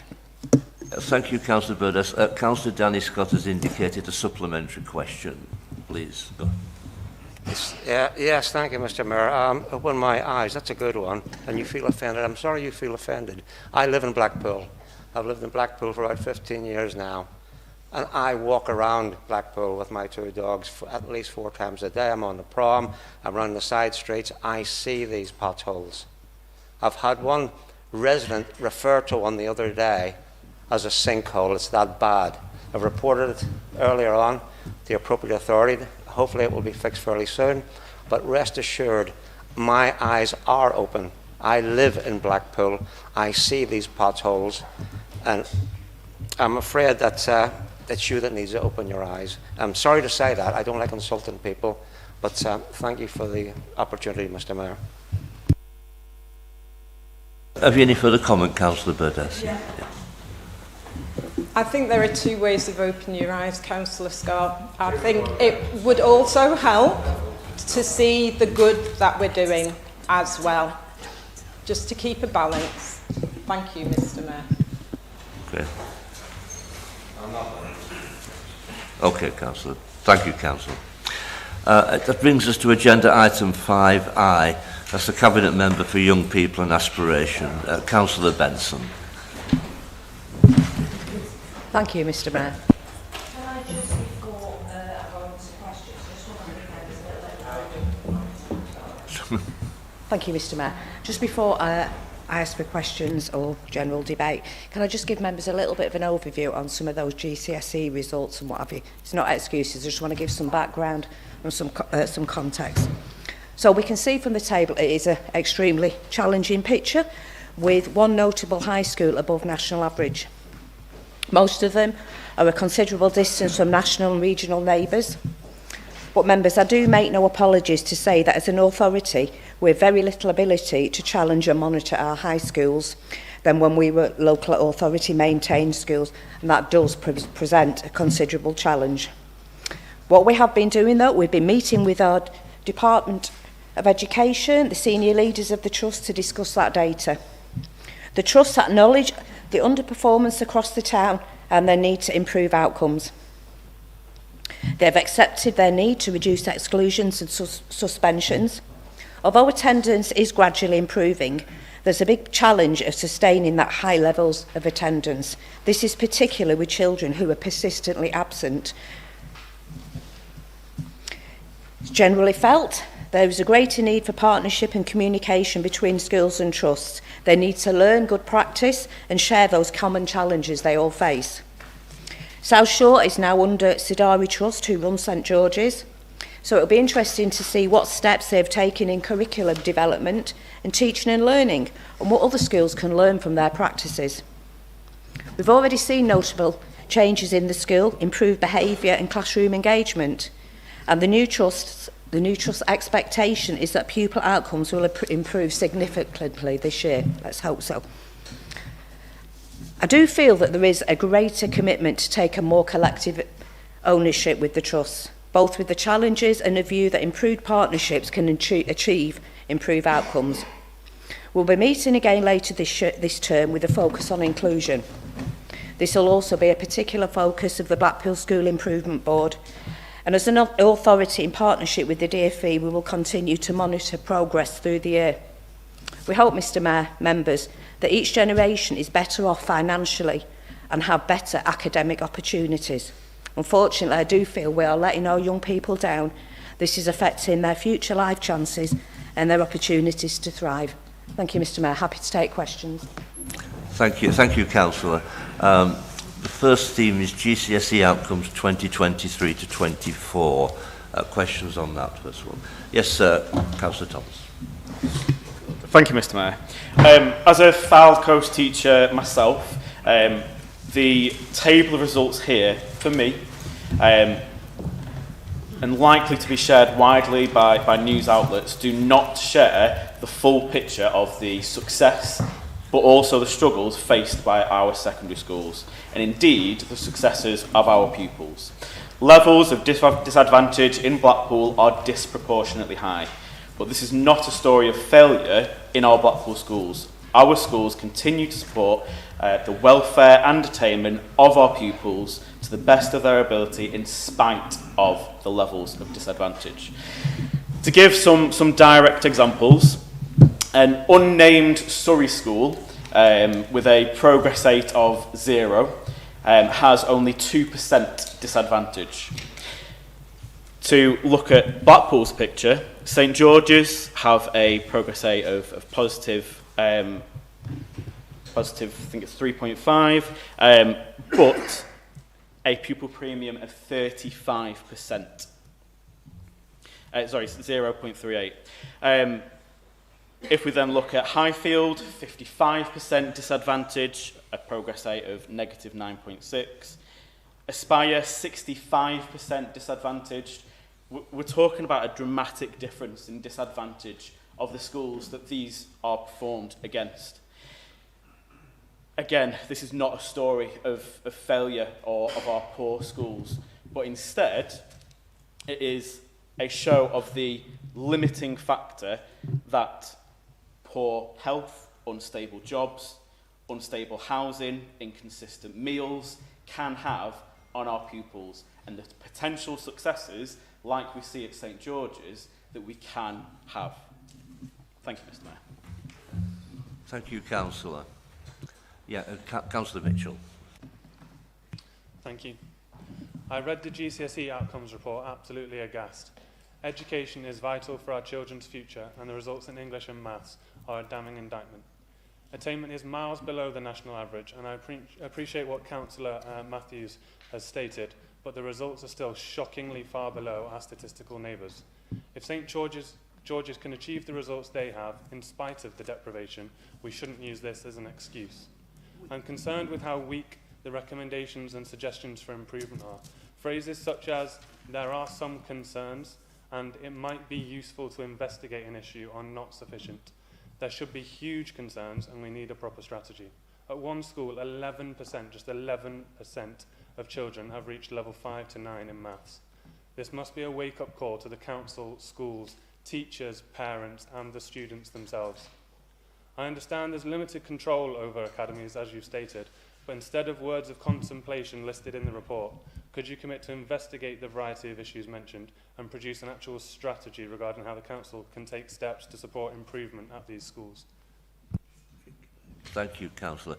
Councillor Benson, do you wish to take questions at the end of this theme, or do you wish to answer them now?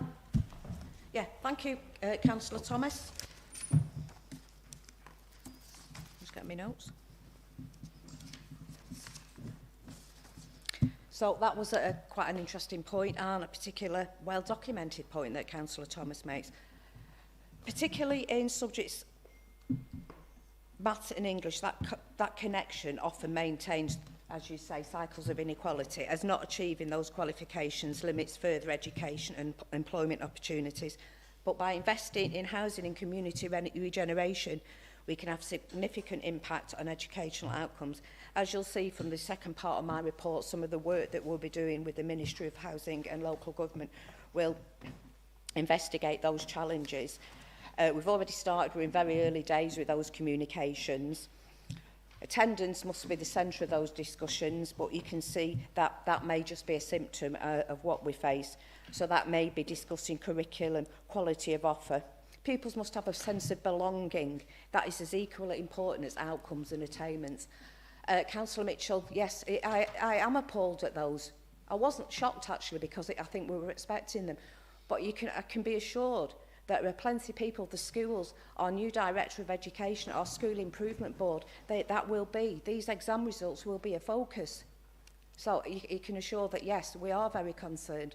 But as I have already stated, we have limited control over our academies. The DfE have limited control. It's down to the trust leaders. Thank you.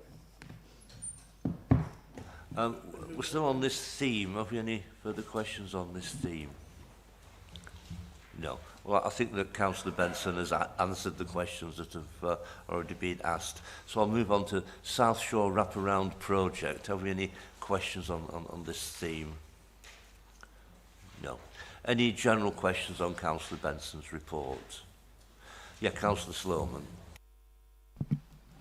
Thank you, Mayor. It's an opportunity really to give some context, wider context and much needed context that was involved, came across in the soundbite from the Warbrick Hill scaremongering post, which I continue to assert was scaremongering, deliberate scaremongering about people, fueling anxieties.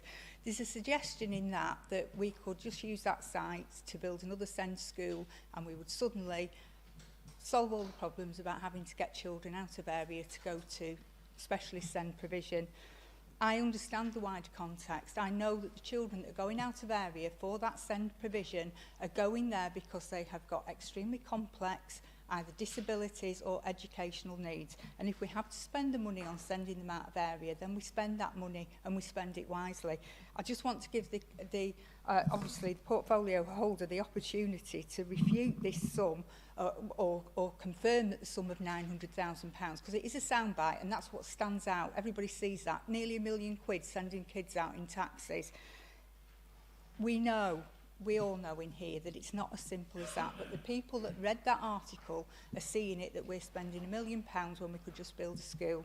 So, I know that those children going out of area have had their transport needs assessed, they've had their education needs assessed, and those costs are not incurred entirely due to lack of provision in this town. So could you please give the general public some context about that money? Is it right? Are we spending £900,000? And just reassure us that that money has been spent rightly and appropriately. Thank you, Mayor. General questions on Councillor Benson's report? No. Councillor Benson. Thank you, Councillor Solomon. Thank you very much for that question. I can categorically assure that this authority has no plans to build any free schools on the Warbrick Hill site. In fact, we do see new developments in the next 2 years. We've already seen the opening of our new unit at High Furlong.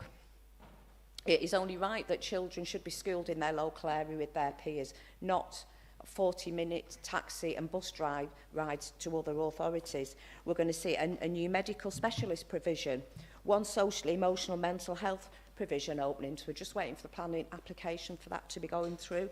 2 new resource provisions in primary schools and 1 new resource provision in senior schools. So no, we will not be building another school on Warbrick Hill. And while we're on the subject, what we need to be doing, we need to be starting having our young people in mainstream schools. Schools need to be more inclusive. An education service that fits all young people in a mainstream school, if that is the appropriate setting. A truly inclusive system would enable children to be educated in mainstream schools alongside their peers where possible, and that is what our long-term desire would be. Obviously, that is not going to be suitable for all young children with a disability. But no, there is no plans for any new schools apart from the ones that I've already mentioned. Thank you, Councillor Sloman. Thank you, Councillor Benson. Well, that concludes the Cabinet member reports, and I think at 20 minutes to 8, I think it's appropriate at this time that we have a 15-minute comfort break, as there is quite a bit of business still to be debated. So can we all be back here for, shall we say, 5 minutes to 8? Thank you.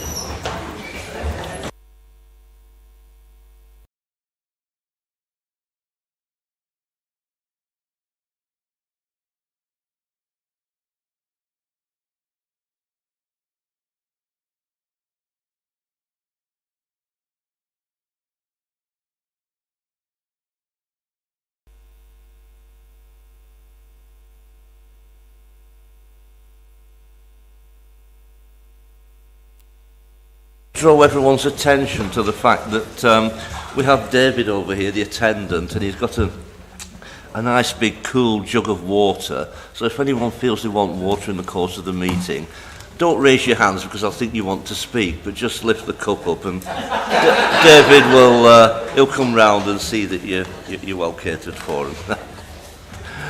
Right. Item 6, Council Tax Reduction Scheme for 2025-26. Councillor Farrell, I believe you're moving the motion. Thank you, Mr Mayor. Happy to move recommendations 2.1, 2.2, 2.3 and 2.4 and reserve the right to reply.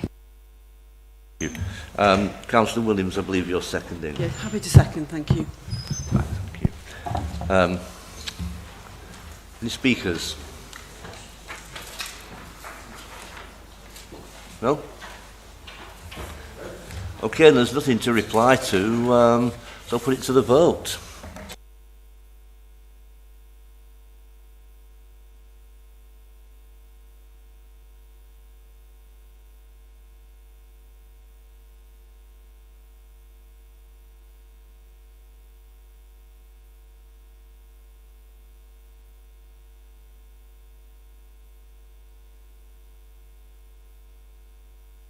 Councillor Taylor is to move the motion. Councillor Taylor. Contract procedure rules. Yeah, very happy to do that. Mayor, a big improvement, I think, in the way that we've done it since we came out of the EU, of course. We've now got our own different procurement regulation, which is simpler, and hopefully that make some local businesses who get put off by all the bureaucracy sometimes, not our fault, that's what the way the law was.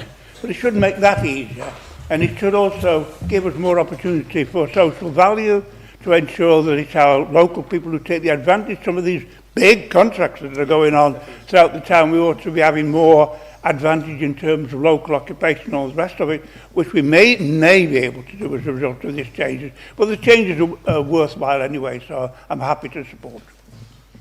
Thank you, Councillor. Councillor Williams, I believe the second. Yeah, happy to second, Mayor. On this item? No. Okay then, there's nothing to reply to, so all those in favour? Thank you. Any against? Any abstentions? That's carried. Brings us nicely to item 8, that's the review of the member allowances scheme, which can be found on pages 289 to 296. Councillor Williams to move, I believe. Yeah, happy to move and to take any questions. Thank you, Mayor. Thank you. To be seconded by Councillor Taylor, formally seconded. Anybody wish to speak on this? Councillor Galley.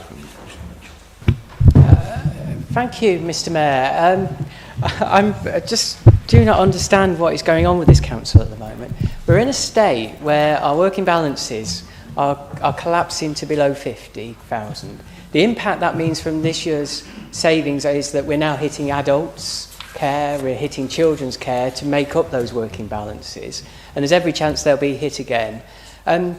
So that means, what does that mean? Well, it means people are going to get less services. They're going to be scared, and they're already scared with some of the things that are going on at a national level. So what's our response to that? Is it to say we're all in this together, we're all going to do our bit, we understand your pain? Or is it to say, oh, it's okay, we'll just give ourselves an extra allowance, we'll be all right? What sort of message does this send, Mr Mayor, to the people of the town? We cut services, we deliver less, The residents have to pay more, yet again another 4.9% council tax bill, which, by the way, isn't actually 4.9% because 4.99% of a bigger number, it means it's actually worth a bigger amount of money each year. It is. 4.9%, multiply it, every year you'll get a bigger number, so therefore it's worth more each year. But let's not hang around on semantics. We only have 2 minutes to raise some very serious points. My concern, Mr. Mayor, is not only do we start to undermine our finances, we undermine people's confidence and trust in us. Now, as an elected member, I haven't taken the last 2 increases and I won't take this one. And I know other members haven't either. I know other members have donated their allowance to good causes in Blackpool. But the very fact that we even have to do this, in terms of the recommendation, there were 4 recommendations here, or 3 recommendations. I know Councillor Brooks was involved in speaking to them, I was, and I recommended to them, don't increase the allowance of special responsibility for scrutiny lead, because it's not acceptable for anyone to be getting more money than what they are at the moment. But what worries me was when I read the report that no members were able to talk to them about their own personal circumstances, their own allowance, and that they should have been given the say before it gets to this point. Because I know once it gets here, it's you guys are whipped, so anyone with a moral conscience won't be able to do anything but how your leader tells you to vote. And my worry is we've now not only affected our future finances, we've destroyed public trust in us. Well, I want it on record. The Conservatives are absolutely adamant we're not going to support this. We never have. This is not the right time to take an increase. If this was a business, you'll be setting an illegal budget, and the fact that you're enriching yourself before you do it would be you'll be breaking all your fiduciary duties, Mr. Mayor. It is totally unacceptable for the trustees of this town, aka the councillors, to do it. Thank you, Councillor. Councillor Mitchell. Thank you. Casting our minds back to almost 2 years ago, back when we had a despot group leader, I stood here urging councillors to reject one of these proposed pay rises during the cost of living crisis. Since then, I've lost count of the number of pay rises councillors have awarded themselves, and I understand I'm one of the only councillors that continue to reject these increases. I think this may be the 4th rise in a period of time when council finances are spiralling, and the Labour government and council increase taxes on people left, right and centre, and job losses occur across the town. Total council allowances are approximately £1 million a year, and it's scarcely believable. The introduction of back pay to councillors would criminally equate to around £25,000. As Councillor Galley has outlined, I'd much rather see these funds go to basic council services, and I'm sure the public would too. I continue to advocate for cuts to our allowances, but for the reasons I have given, I would at least urge councillors to vote against further lining their own pockets. Thank you, Councillor. Councillor O'Neill. Thank you, Mr. Mayor. Of course, the Reform Party are opposed to this kind of continue to increase the allowances whilst at the same time increasing the burden on our residents. If you want to look at a suggested figure for what we should be having for our allowances, why not make it commensurate with the percentage increase we're going to impose upon the residents, and let's take that as a decrease from the base rate of your salary, then, or your allowance I should say, pardon me. So therefore that'll be a commensurate. Whatever you're going to tax the people extra, you can take less. Councillor Neil Brooks. Yeah, thank you, Mr. Mayor. People know that I'm from a trade union background, and my trade union principals have always argued that you should get paid the rate for the job, exactly the same argument that I expounded last year. And I'll just point out that as a unitary authority, we are effectively doing similar work to that of a county council. And I took the liberty this afternoon of checking what the LCC rates are. And the LCC rates are £14,301 as a basic allowance, which is actually £2,700 per annum more than we actually receive locally. So really I should be making a case for parity with LCC, but I won't, because I'm quite happy with the raises, with the allowances that I've currently got. That said, it's about keeping its place with inflation and keeping its value. And, you know, councils should be representative of its constituents. And you won't be representative of your constituents if the only way you can stand and afford to stand is if you can afford to lose employment, wages or business to attend meetings, etc. So the more you try and erode through cheap politics the members' allowance, what you'll get is fewer and fewer people willing to stand, and ultimately you'll become more and more unrepresentative of the people you claim to represent. And it really is cheap politics, and I'm surprised, Councillor O'Neill, well, no, I'm not surprised, that Reform are on the bandwagon, and I'm not really surprised with the Conservative Party either. But I'll sum up by saying it is hypocrisy in the highest level. And the holier than thou attitude cuts no ice with me, particularly since the Conservative Party, when viewed from this side of the House, actually use the payment or otherwise of allowances as a means of silencing dissident voices within their own ranks. Because if you don't agree with the main people at the front, you don't get an allowance, you get dropped off committees, you get moved on to reduce your allowance, never mind the 2.5% increase. So yes, we should vote for this, but at least be honest while you're doing it.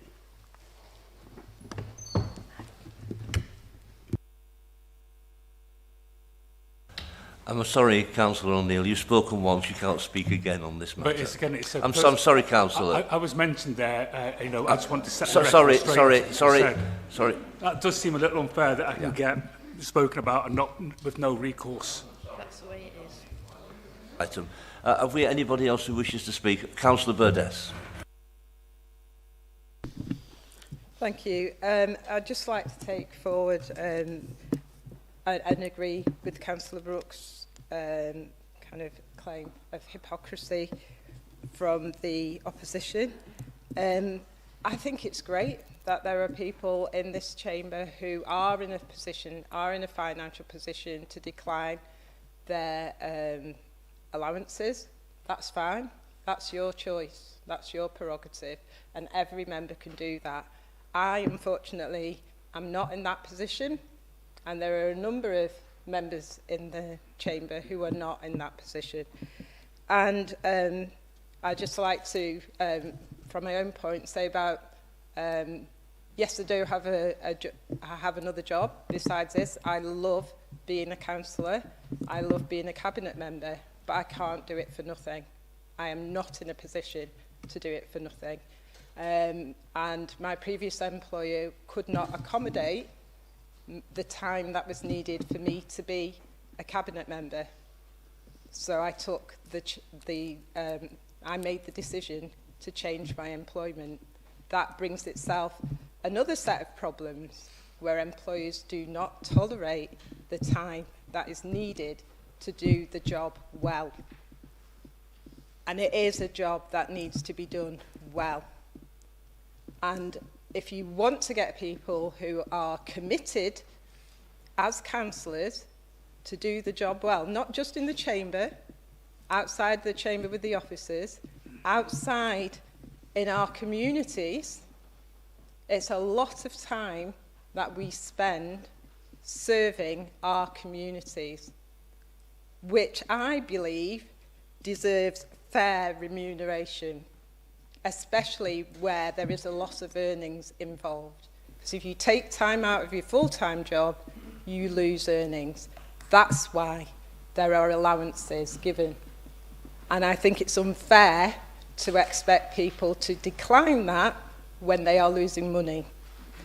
So I would just like to make that point, that we should put it to all members.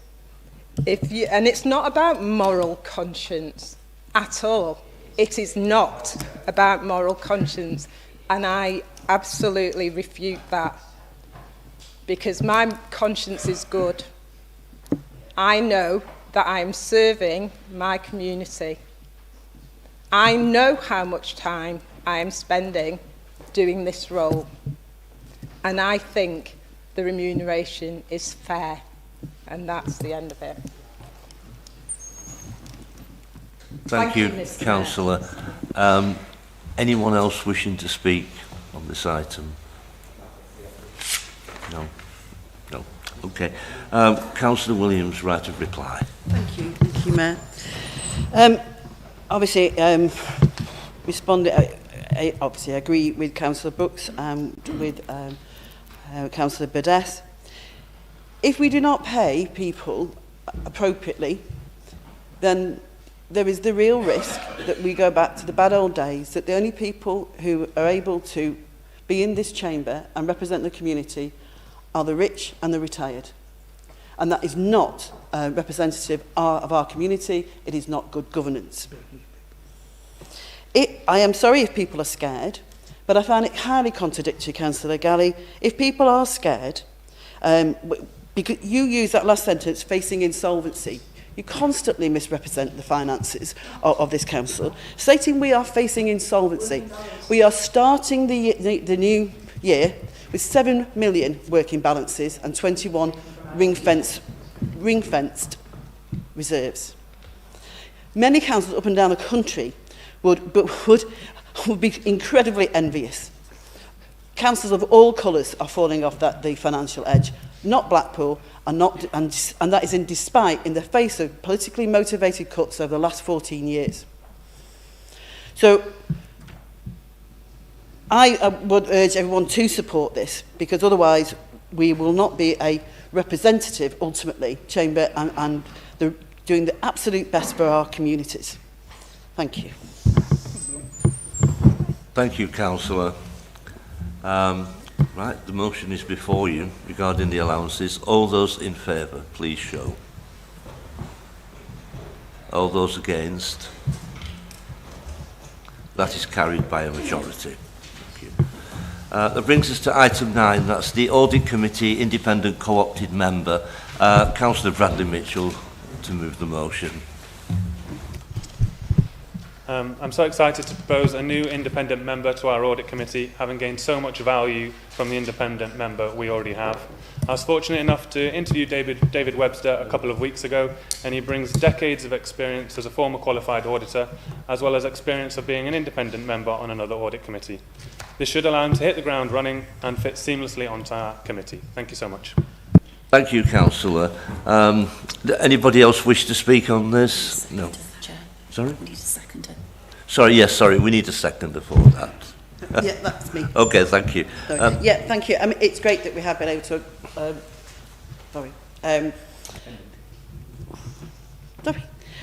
It's great that we've been able to appoint somebody so experienced, and I totally agree, will add massively towards, to the work, the audit. It's great news.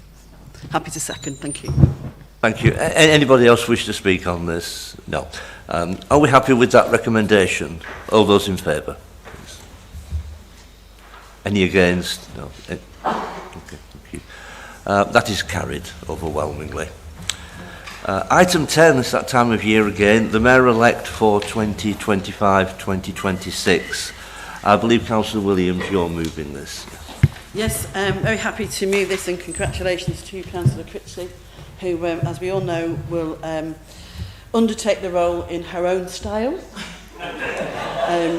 but with an absolute passion for people and the town, and an ability to communicate that we know Kim and I joined the council at the same time, and I know how proud she is to represent her community in the town. So I'm sure you'll be amazing and won't need it, but good luck.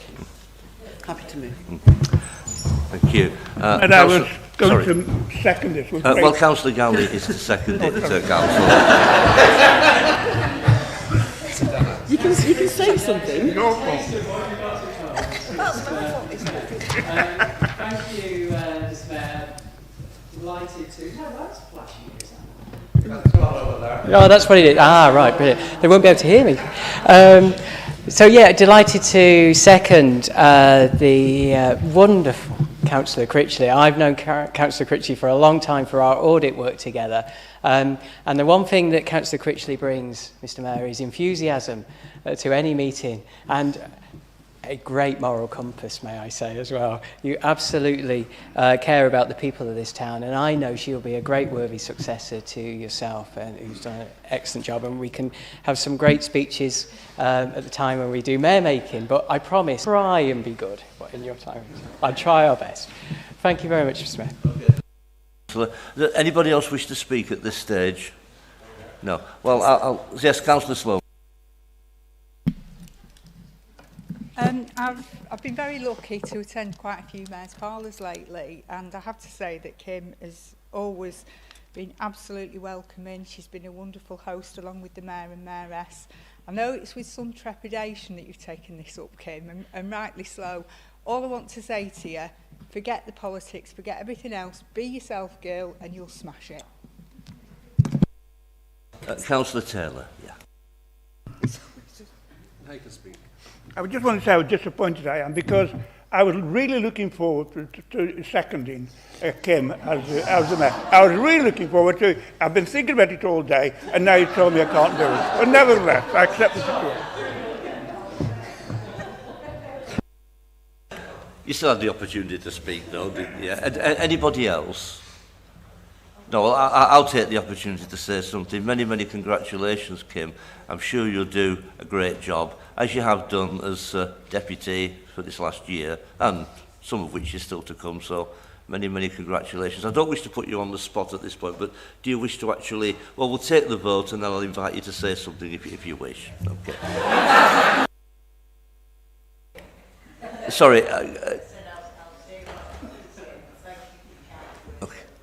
All right. Yeah. Okay, right. You know, we're going to take the vote yet, though, but it's a formality. Yeah. Yeah. Could I say, all those in favour of the proposition? Yeah. No. Any against? No. Well, that's carried unanimously. Congratulations again.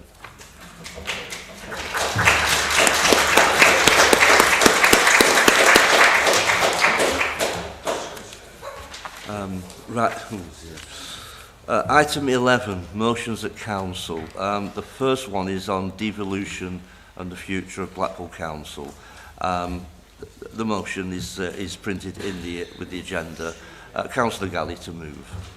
Thank you, Mr. Mayor.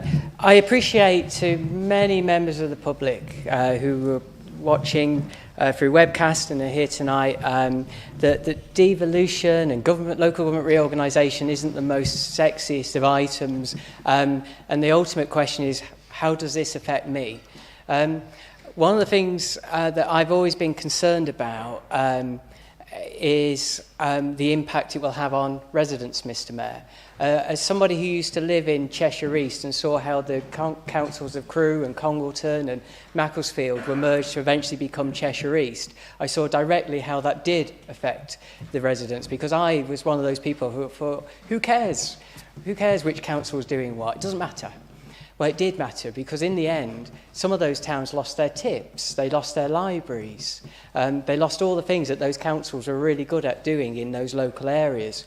And my worry, Mr. Mayor, is that not only will we potentially see this new structure being created that will ultimately lead us to losing our facilities that the town and the people of the town love, what it'll also do is affect our local plan as well. Cheshire East got inundated with speculative developments because they didn't have the local plan in place in time. They suddenly had to grant permission to them, or if they didn't grant permission, the planning inspector certainly did. And we'd lose all of those things. But what worries me most, Mr. Mayor, and whilst I will stand here quite regularly and criticise the Labour group, or the Blackpool Labour group, and rightly so, I have many concerns about your ability to manage money, there's one thing I can never criticise you about, which is I do know you generally care and love Blackpool. It's where you live, it's where you serve, and no one can doubt that. But the moment we then surrender that power, Mr. Mayor, to another authority, a bigger authority that has to contend with Lancaster, right across to Fylde, who knows, even bigger potentially. My worry then, Mr. Mayor, is that we lose all of those things, because who's going to care about Blackpool Tower in such an authority? Who's going to care about the investment in the Winter Gardens in such an authority? Who will do that? But also, Mr. Mayor, part of the surrender of bus and franchising powers to an elected mayor what that will do with the buses bill will put Blackpool Transport at threat, because they're suddenly look to create, as we've seen in Manchester, an equalised bus network, and all the operators will be merged. Now, it's slightly different. Yes, they don't have one of their councils having their own operator, but they would be merged to create one provider. It's one of the ambitions that eventually this takes over railways as well. So what we're asking to do today is to send a clear message to the government that this is actually a betrayal of what we want for our town, in our genuine interest as all elected members, to support what is right for the people of this town, to protect their tips, to protect their libraries, to protect our ability to protect them through our local plan. If we don't do that, then I fear, Mr Mayor, the government will ride roughshod on us. They've already said if we don't propose, or Lancashire does not propose an option by October, it will potentially be imposed. I dread to think what that looks like. Without us sending a clear message, Mr Mayor, we risk the very thing that we love, and that is the people of this town. Thank you, Councillor. Councillor Michelle Scott is second. Thank you, Mr Mayor. In 1974, Blackpool was reconstituted and became a lower-tier district authority, with the County Council providing county-level services to the town. The Council regained its status as a unitary authority on the 1st of April 1988, and since then, Blackpool Council has provided both district and county-level functions and delivered a number of services through the Council's wholly-owned companies. It's already been evidenced that another large-scale restructure and reorganisation is failing the residents of Blackpool. The Lancashire and South Cumbria Integrated Care Board started on the 1st of July 2022, and it was imposed on us, replacing our own local Blackpool Clinical Commissioning Group, despite reservations and concerns which were raised on numerous occasions. Now, just 2.5 years later, in January 2025, it's been reported that the Integrated Care Board is already requiring significant turnaround intervention. Their chief executive has told the board that a letter received from NHS England describes how, despite practical support instigated through the investigation and intervention process, the system has made no progress in reducing the run rate, and without immediate and significant action, the system is at risk of ending the year with a deficit in excess of £350 million. This council agreed a Lancashire Combined County Authority devolution deal last November. Importantly for Blackpool, that deal allows us to retain local control of services and assets which are of prime importance to this town. When Blackpool fought so hard in 1997 and 98 to regain its status as a unitary authority, why would we want to take such a massive backward step now? Why would we want to give up our independence and unitary status to become a lower tier authority again? As a councillor in this town, it terrifies me to think that all of the decisions about the future of my hometown might sit with one power-hungry individual. Our valuable assets could be removed at the whim of someone who might never have even visited Blackpool, let alone lived here. We're already experiencing failure at large scale in an integrated care system which many of us predicted was flawed. We need to protect our town from a devolution deal which throws us into the hands of people who have no vested interest, will take control of Blackpool and will sell us down the river.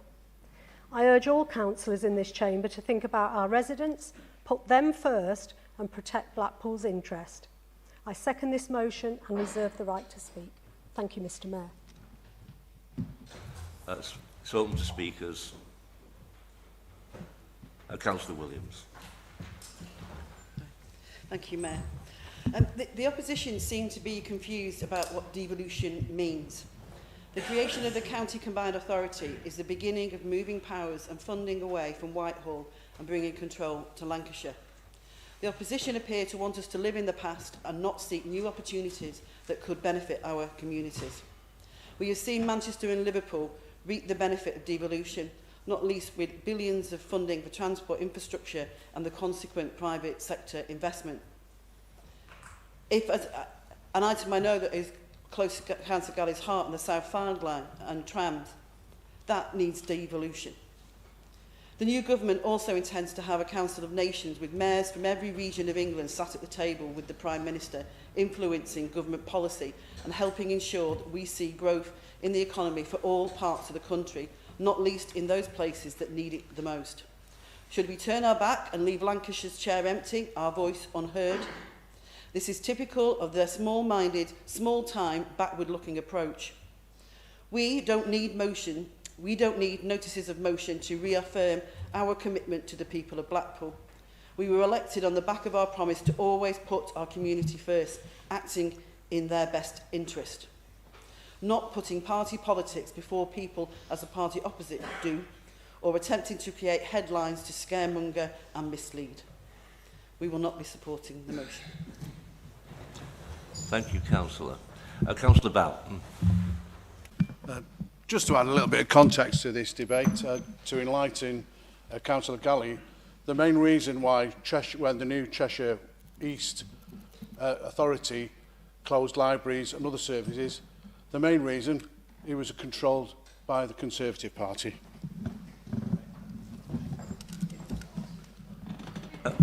Councillor Taylor.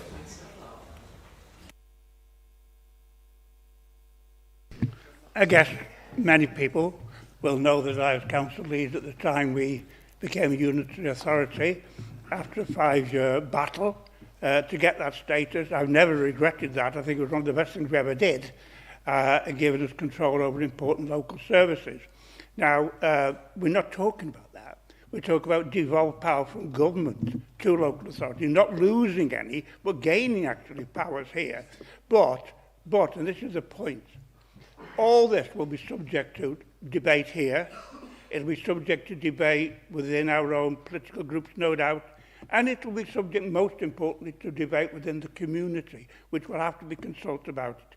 You're too early. You've jumped the gun. That debate is going to be a very important debate, which we can all participate, and nobody's tied down to any particular views about it at this time. But now is not the moment.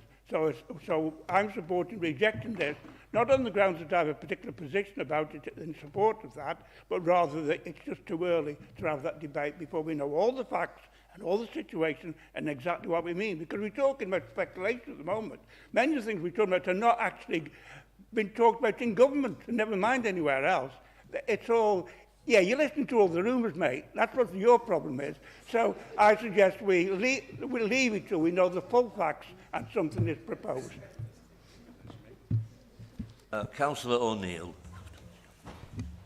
Thank you very much, Mr. Mayor.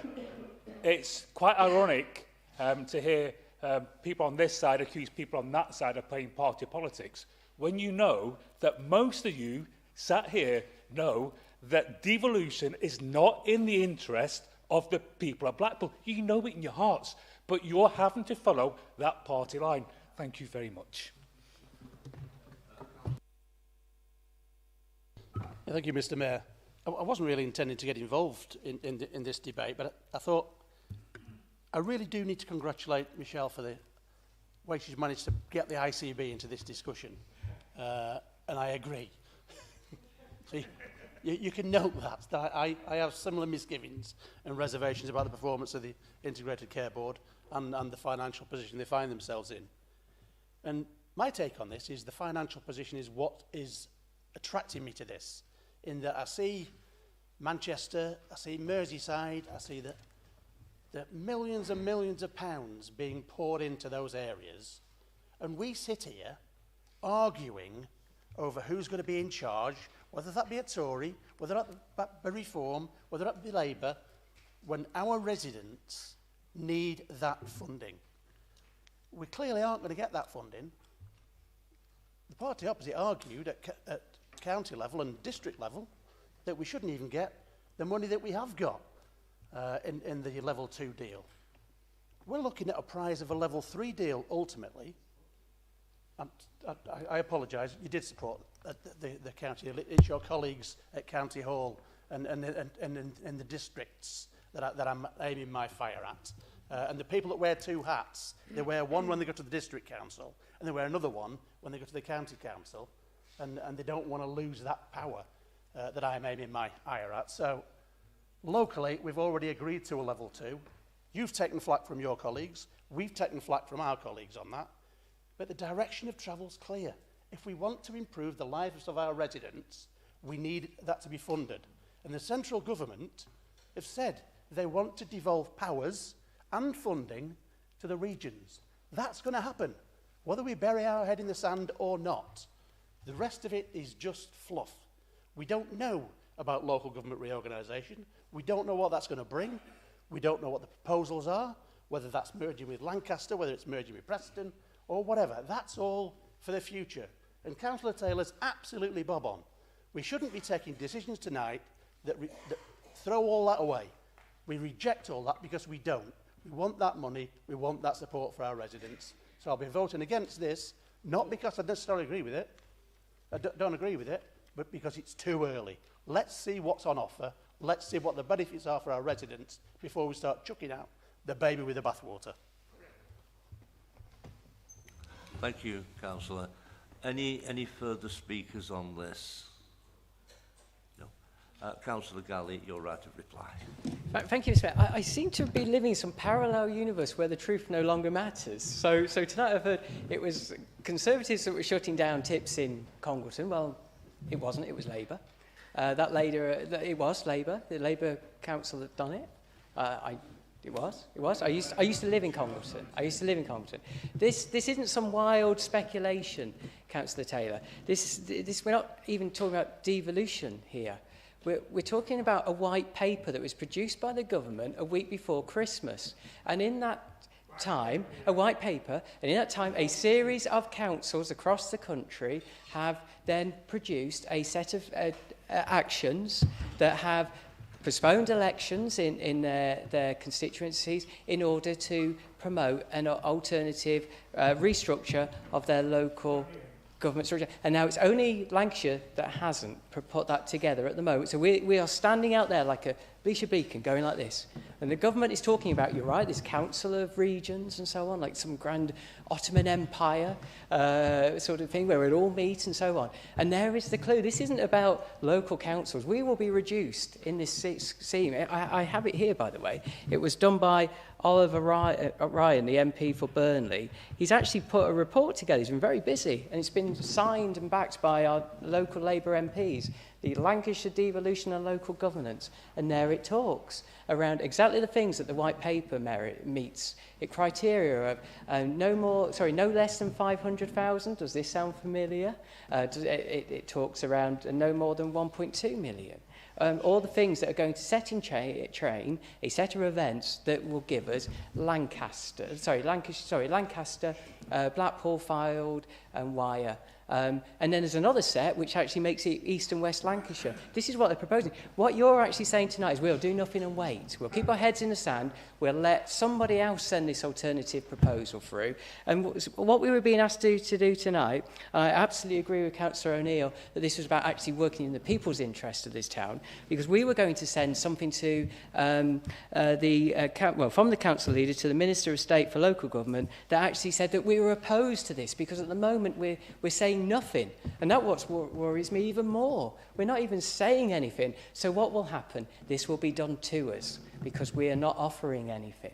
We're just saying everything's fine, it's all about devolution. You haven't recognised any of the threats, and I fear for us if that's the level of integration and conversation we're having with the local government ministers, including our friends, the MPs across Lancashire, who've absolutely betrayed us, Mr. Mayor. And the very fact that you're just quietly going along there with them, it shames me. Again, you're betraying the people of this town, because all of those things that I've said happened with Cheshire East will happen here. I'm appalled, and the very fact you don't even realise what's coming frightens me.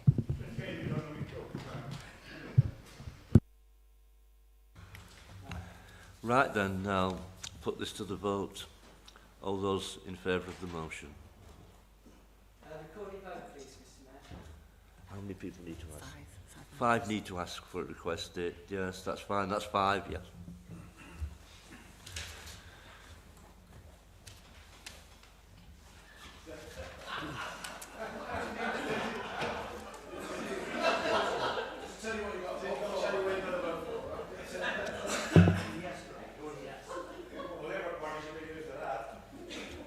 we vote on the motion in the name of Councillor Galley, please could members indicate their answer with yes, no or abstain. Councillor Baker? Yes. Councillor Bamborough? No. Councillor Benson? No. Councillor Boughton? No. Councillor Neil Brooks? No. Councillor Pam Brooks? No. Councillor Sean Brooks? No.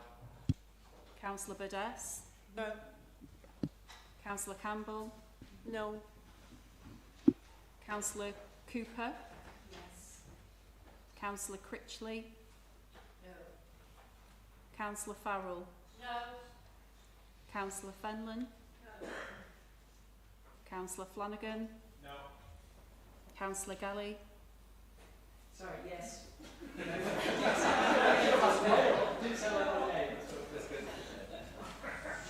Councillor Hobson? No.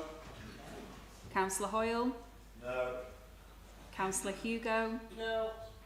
Councillor Humphreys? No. Councillor Jackson? No. Councillor Jones? No. Councillor Marshall? No. Councillor McKevitt? No.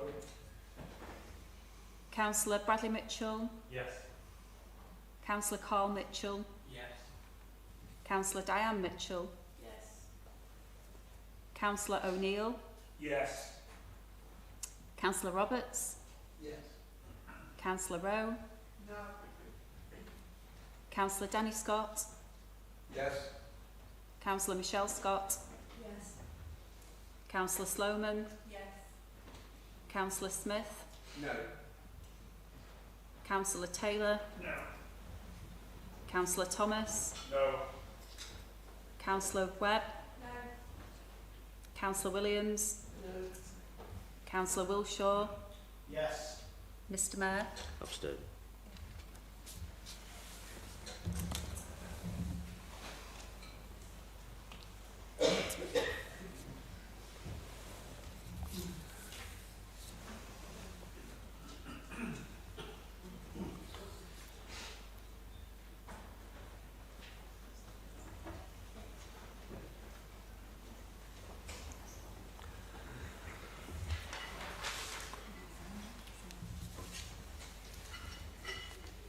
Mr Mayor, members have voted as follows. For, 12, against, 26, abstentions, 1. The motion is therefore lost. That brings us to the second motion. That's the call for an inquiry into grooming gangs and inclusion of Blackpool in that inquiry. Councillor Galley to move the motion. Okay, thank you, Mr Mayor. Without doubt, this has probably been the most difficult and sensitive area of policy that I've had to look at recently. I was first woken up by it reading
as corporate parents we do, but I don't think we've done up, I certainly haven't.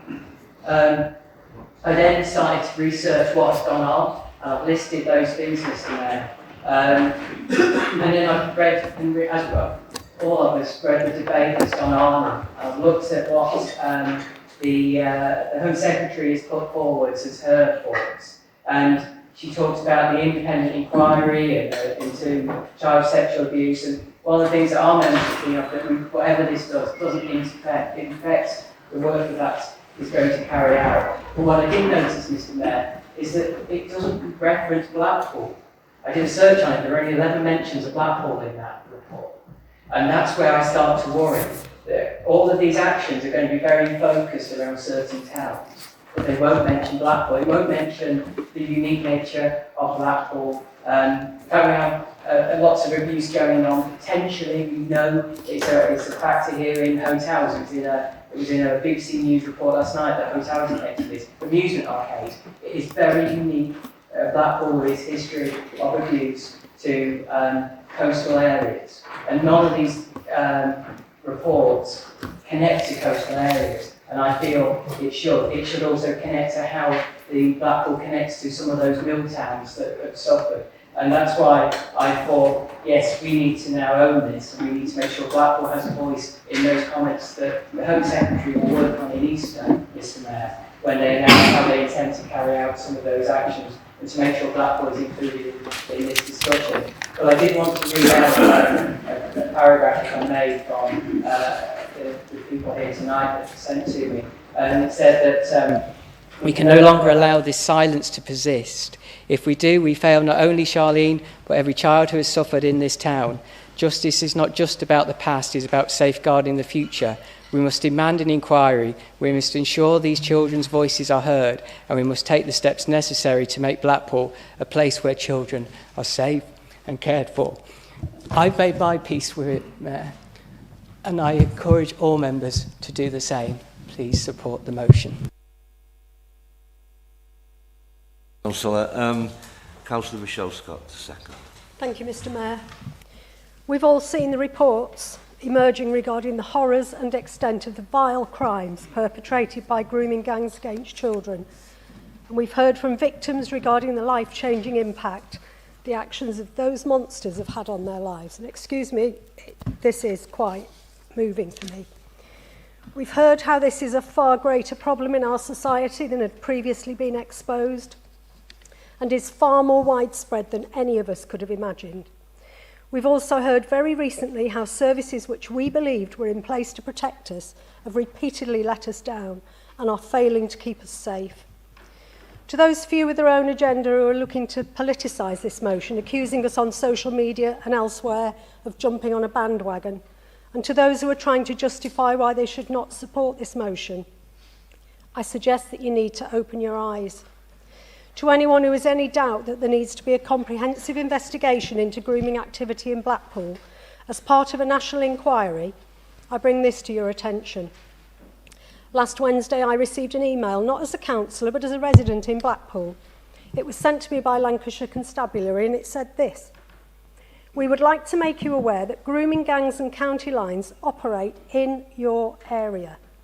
It warned me that these gangs may threaten you or someone you love, hurt or hit you, ask you to prove you are loyal by doing dangerous things and stop you going out.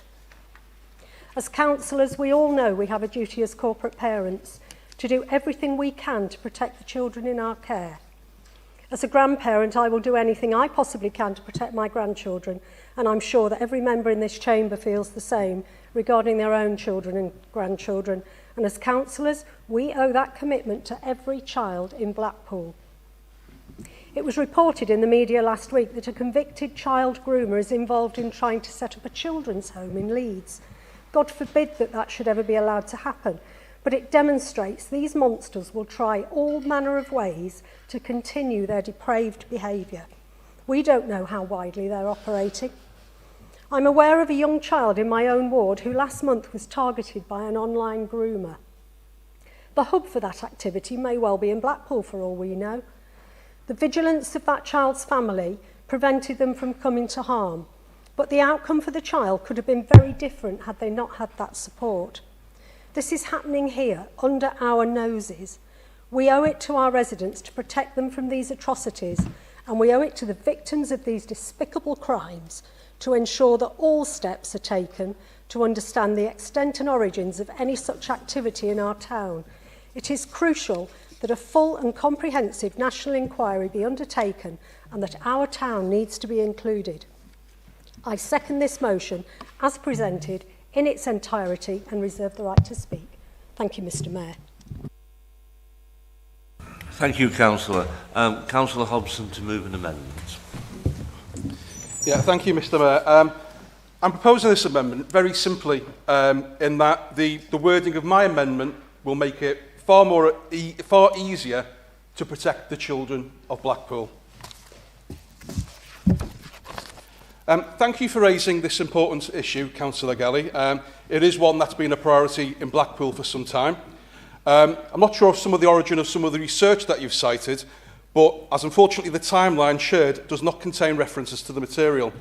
I'm not going to waste my time and anybody else's questioning the validity and contents of the reports quoted in this motion. But that aside, you are right to assert that Blackpool had 2 high-profile cases of children who were exposed to grooming in our town in the early 2000s. In fact, Awaken was set up in Blackpool in 2004 as a direct response to those issues highlighted. The Council and the wider Safeguarding Partnership in Blackpool have, over the last 20 years, undertaken a range of reviews and scrutiny into the work being undertaken to support children and families to tackle exploitation of children, and not just sexual exploitation, but criminal exploitation referred to as county lines. In November of last year, the partnership was, as colleagues will be aware, subject to a joint targeted area inspection into the multi-agency response to the identification of initial need and risk in Blackpool. And, as you would expect, how we identify and respond to the risk of exploitation was a key line of inquiry for this inspection. I can share with you that the Awaken service was an area of significant focus throughout the process, and that we have yesterday received the outcome letter, which will be published on Friday. And I have an embargoed copy of that letter, and that's published by Her Majesty Inspector of Constabulary, the Care Quality Commission and Ofsted. In the letter, the inspectors have said a key strength of Blackpool is the effective identification and response to children at risk of or experiencing child exploitation, in particular from the multidisciplinary Awaken team. In their main findings, they describe Awaken as a highly valued team whose members are making a positive impact in the support and reduction of risk for these highly vulnerable children and young people, and that the Awaken team has a culture of learning and high ambition and is led by capable, knowledgeable and experienced managers. Effective systems are in place which include daily and weekly meetings to review risk and progress. Through these, professionals make sure that complex risks to children continued in multi-agency oversight. Despite the dedicated work of the partnership and significant sustained investment in our Awaken service, there is absolutely no question that there remain individuals and groups operating in our town who mean to exploit our children, and we can and should not rest easy while this is the case. Your research, such as it is, proposes to highlight some 25 years of concern for children at risk of exploitation in Blackpool that you seem to suggest needs a new national inquiry. We would suggest that isn't the case, as we've had a number of inquiries all reporting back in recent years. What will not help us keep the children of Blackpool safe is another national inquiry into this same issue. There were 20 recommendations made in the overall independent report by Professor Jay into child sexual abuse. I understand that none of these have been implemented. A further 6 in a report focused on child sexual exploitation by organised networks. Of these 6, only 1 has been implemented. It's not more and more inquiries that are needed at a national level that will make the children of Blackpool safer and see those people who exploit them stopped and held to account. It is action. It's listening to what more than 6,000 voices of children and young people who experienced abuse have said what they want to see, and delivering the change that they have already asked for. By Easter, the Home Secretary has said there will be a timeline for the implementation of all the recommendations made by Professor Jay. That's what's needed, and that's what we should be supporting. The government has announced funding support for local inquiries along the lines of that held in Telford for Oldham and 4 other areas. The Telford inquiry made 40 recommendations in 2022. They have all been implemented. That's the action that's needed, and that's what will make a real difference to the children in this town. Given the work that the partnership has achieved here and the challenges we still face, it's irresponsible to call for another national inquiry when we've so many actions we have to take from the last ones. Councillor, you've gone past the red light. Could you round it off pretty quickly? My amendments will make it safer for the children of Blackpool. Please support it. Thank you, Councillor. Councillor Williams to second. I'm happy to second and reserve the right to comment, respond. Thank you. Thank you. We now go into a general debate. Councillor O'Neill. Thank you, Mr. Mayor. Many polls out there suggesting the vast majority of this country do want a national public inquiry, with only a small core not wanting that national public inquiry. I'm astounded to see such a long speech to put an amendment together, which at the bottom line of it basically says action and inquiry are mutually exclusive. Absolutely not. You can have the inquiry, you can carry out the actions. So therefore, I'm still with the Tories on this one. No surprises? Thank you, Councillor. I admitted to say before that the debate at present now is on the amendment. We're debating the amendment. Councillor Bowden. I mean, this is such an emotive issue, and I don't believe there is anybody in this chamber that doesn't want to protect children, not only in this town, but across the country. There is no need for another national inquiry. What is needed is action on the inquiry that took place and was published in 2022. Not my words.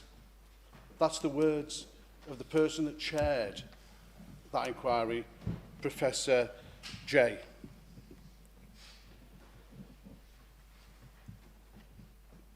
Sorry, I can't read my own writing. Who also said there was nothing to be taken by retreading the steps that that inquiry already took. That inquiry took 7 years. And it was a very comprehensive inquiry that, as you heard, came up with 20 recommendations. It was published in 2022. I don't want to make a political point on this, but the previous government didn't act on it. And what we need to protect our children, not just in Blackpool, but all over the country, is for all those recommendations to be implemented fully. It's not another inquiry that might take 5 or 6 years to complete. We need action now to protect our children, not just in Blackpool, but across the country. And that's what's needed. Words are great, action is what matters. Act now on those recommendations and make our children safe. Thank you, Councillor. Councillor Flanagan. Thank you, Mayor. Firstly, can I say I speak as a councillor, the Chair of Scrutiny for Children and Young People, and more importantly, a father. And I too share the emotions and concerns that this motion brings forward. The exploitation of children is one of the most abhorrent crimes imaginable, and I think every member, and I know every member in this chamber agrees. I welcome the amended motion and feel this provides a more proactive response locally whilst we await the swift 3-month audit already indicated by Councillor Hobson. As Chair of the Scrutiny Committee for Children and Young People, I particularly welcome the sight of the local data which matters most to our families and children and gives it the focus and as much of the committee's time as needed to ensure our children are safe and involve, where appropriate, and ensure a robust answer is given to affected families, campaign groups, our community, and most importantly, our children of this town. Thank you, Councillor. Anyone else wishes to speak on this? Councillor Sloman. Thank you, Mayor. Very emotive subject.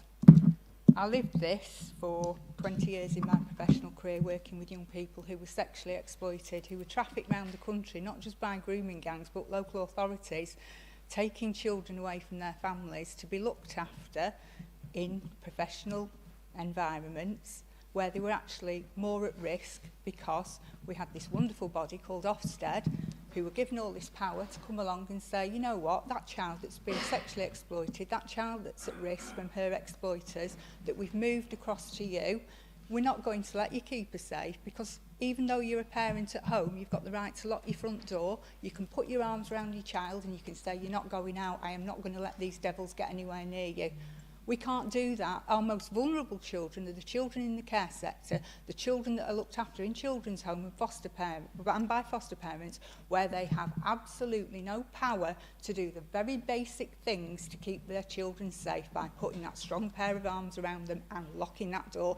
So I hope, irrespective of inquiries or whoever looks at this, somebody has the courage to put the mirror to their face at central government and higher and in Parliament and say, why have we allowed a statutory body like Ofsted to go in there and make our children less and less safe? Thank you, Mayor. Thank you. Councillor Williams.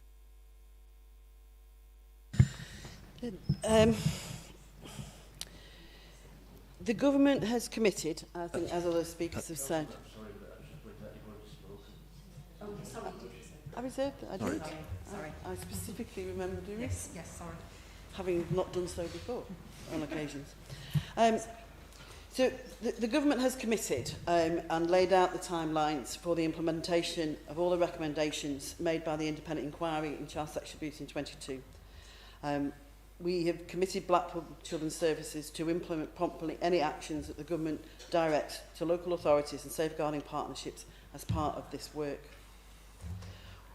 One of the barriers highlighted in the inquiry, and that remains a national concern, is the availability and quality of data held across the partnership: police, health, social care, education, and that is vital to supporting quality analysis.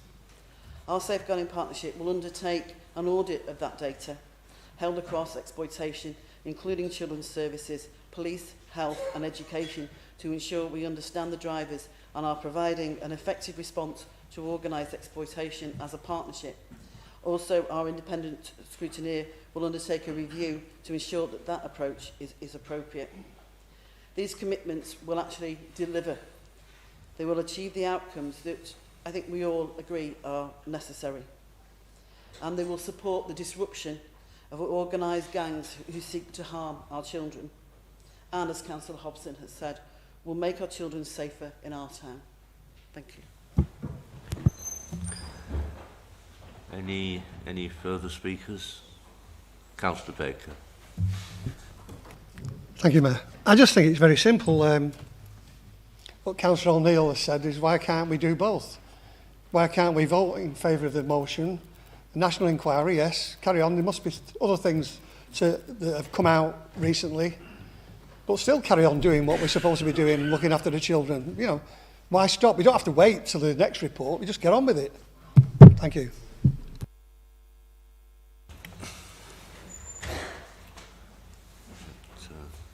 No more speakers? Last call. Right, okay. Councillor Galley, you have the right to reply as a mover of the original motion. Okay. Thank you, Mr. Mayor.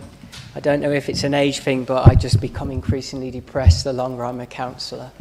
I see things don't work as well as they used to. I'm constantly disappointed in our finances. And today I feel really ashamed. Council resolves to, number 1, request that the council leader writes to Yvette Cooper, the Home Secretary, welcoming the work planned by Dame Diane Louise Casey and Tom Crover. We're going to write them a congratulations letter. Well done, guys. Brilliant. We're not even going to tell them that we're concerned about Blackpool. The reason why it matters is that we've never had an inquiry in Blackpool. All the focus is going to be on those northern mill towns. Why have these good people have attended tonight? Because there's still unanswered questions out there. And we want to know, has it still continued? Yes. Otherwise the police wouldn't be sending that text. It's so important that we provide transparency, Mr. Mayor, to this issue. And this is what was given to us tonight, an opportunity to, as I said, make our peace with it, admit that things have gone on that we potentially should have shouted about when we had the chance, affecting a whole number of children. And I put 3 things in there because we all know county line gangs are having a massive impact on children's lives. We also know that there is, and I found it really hard to get the data. I found it really difficult to get the most up-to-date data on how many children are being abused, because what we don't know is what we don't know. How many of these children have come to Blackpool to escape, and we never even knew about them? This place is full of transients. We all know the data that goes on. What this was offering us, Mr. Mayor, was a chance to make sure Blackpool was included in some of these investigations, inquiries. 11 times it's mentioned this town in that full inquiry of 2022. It doesn't sound like we're going to be the focus of that report. What I will do, Mr. Mayor, is this council has abandoned this issue, and we'll just continue with these reports, and will pat itself on the back that it's done something and opened itself up, Mr. Mayor, to the accusation that somebody has got something to hide here. Now, it's not an accusation I will make, but you've exposed yourself to it. You have opened yourself to that. You have opened yourself to that, Mr. Mayor. So I reject what they've done, but I will write to Yvette Cooper and I'll do the leader's job for her, and I'll put Blackpool on the map, because it's been solely betrayed by you, and I'm thoroughly ashamed. After 14 years of being a councillor, this is my darkest day.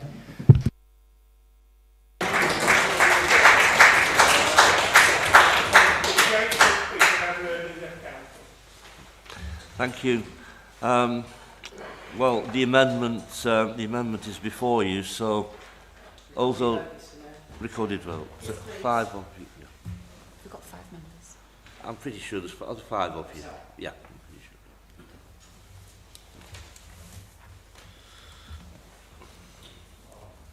Recorded vote on the amendment in the name of Councillor Hobson. Please could members indicate their answer with yes, no or abstain. Councillor Baker. No. Councillor Bambro. Yes. Councillor Benson. Yes. Councillor Boughton. Yes. Councillor Neil Brooks. Yes. Councillor Pam Brooks. Yes. Councillor Sean Brooks. Yes. Councillor Burdess. Yes. Councillor Campbell. Yes. Councillor Cooper. No. Councillor Critchley. Yes. Councillor Farrell. Yes. Councillor Fenlon. Yes. Councillor Flanagan. Yes. Councillor Galley. No. Councillor Hobson. Yes. Councillor Hoyle. Yes. Councillor Hugo. Yes. Councillor Humphreys. Yes. Councillor Jackson. Yes. Councillor Jones. Yes. Councillor Marshall. Yes. Councillor McKevitt. Yes. Councillor Bradley Mitchell. No. Councillor Carl Mitchell. No. Councillor Diane Mitchell. No. Councillor O'Neill. No. Councillor Roberts. No. Councillor Rowe. Yes. Councillor Danny Scott. No. Councillor Michelle Scott. Councillor Sloman. No. Councillor Mark Smith. Yes. Councillor Taylor. Yes. Councillor Thomas. Yes. Councillor Webb. Yes. Councillor Williams. Yes. Councillor Wilshaw. No. Mr Mayor. Yes.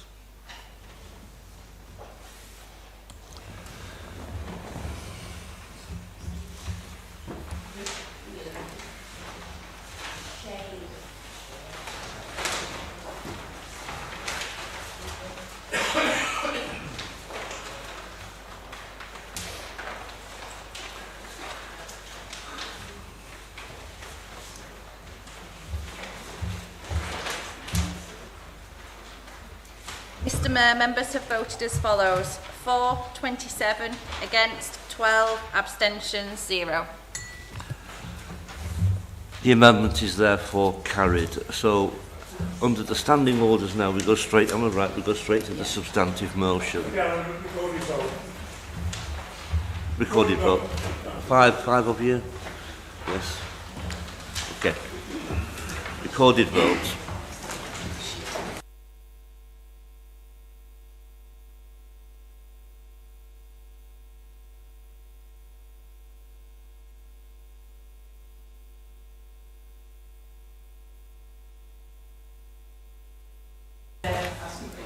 I'm sorry, Councillor. Provide some clarity on what they're asking. I believe they're asking for, that we're now presented with the substantive motion, which we go straight to, and Councillor Taylor and several others have called for a recorded vote on this, Councillor. So it's a recorded vote on the substantive You want motion. twat? You want the same as a twat?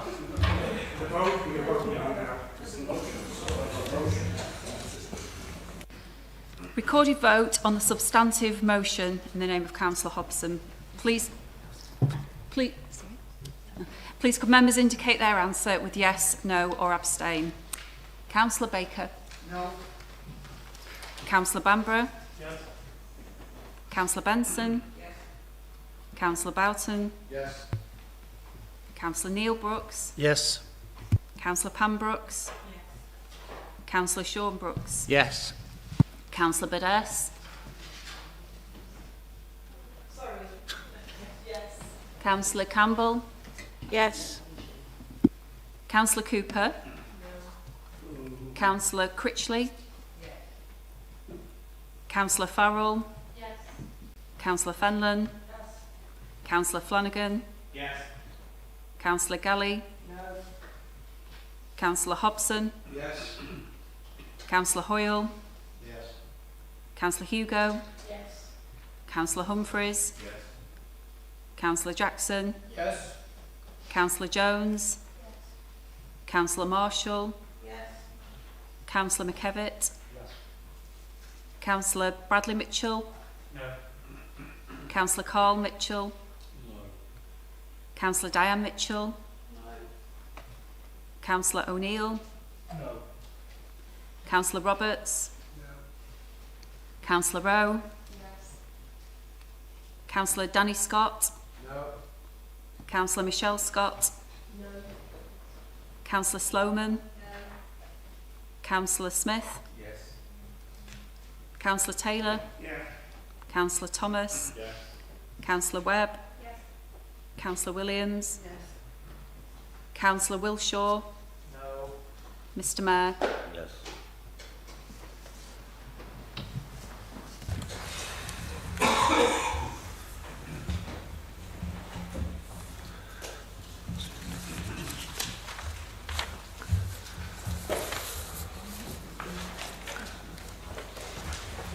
Mr Mayor, members have voted as follows. For, 27, against, 12, abstentions, 0.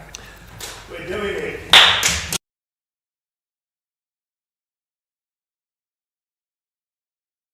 That obviously they feel very strongly about the points that they're expressing, although I'd sooner they express them differently.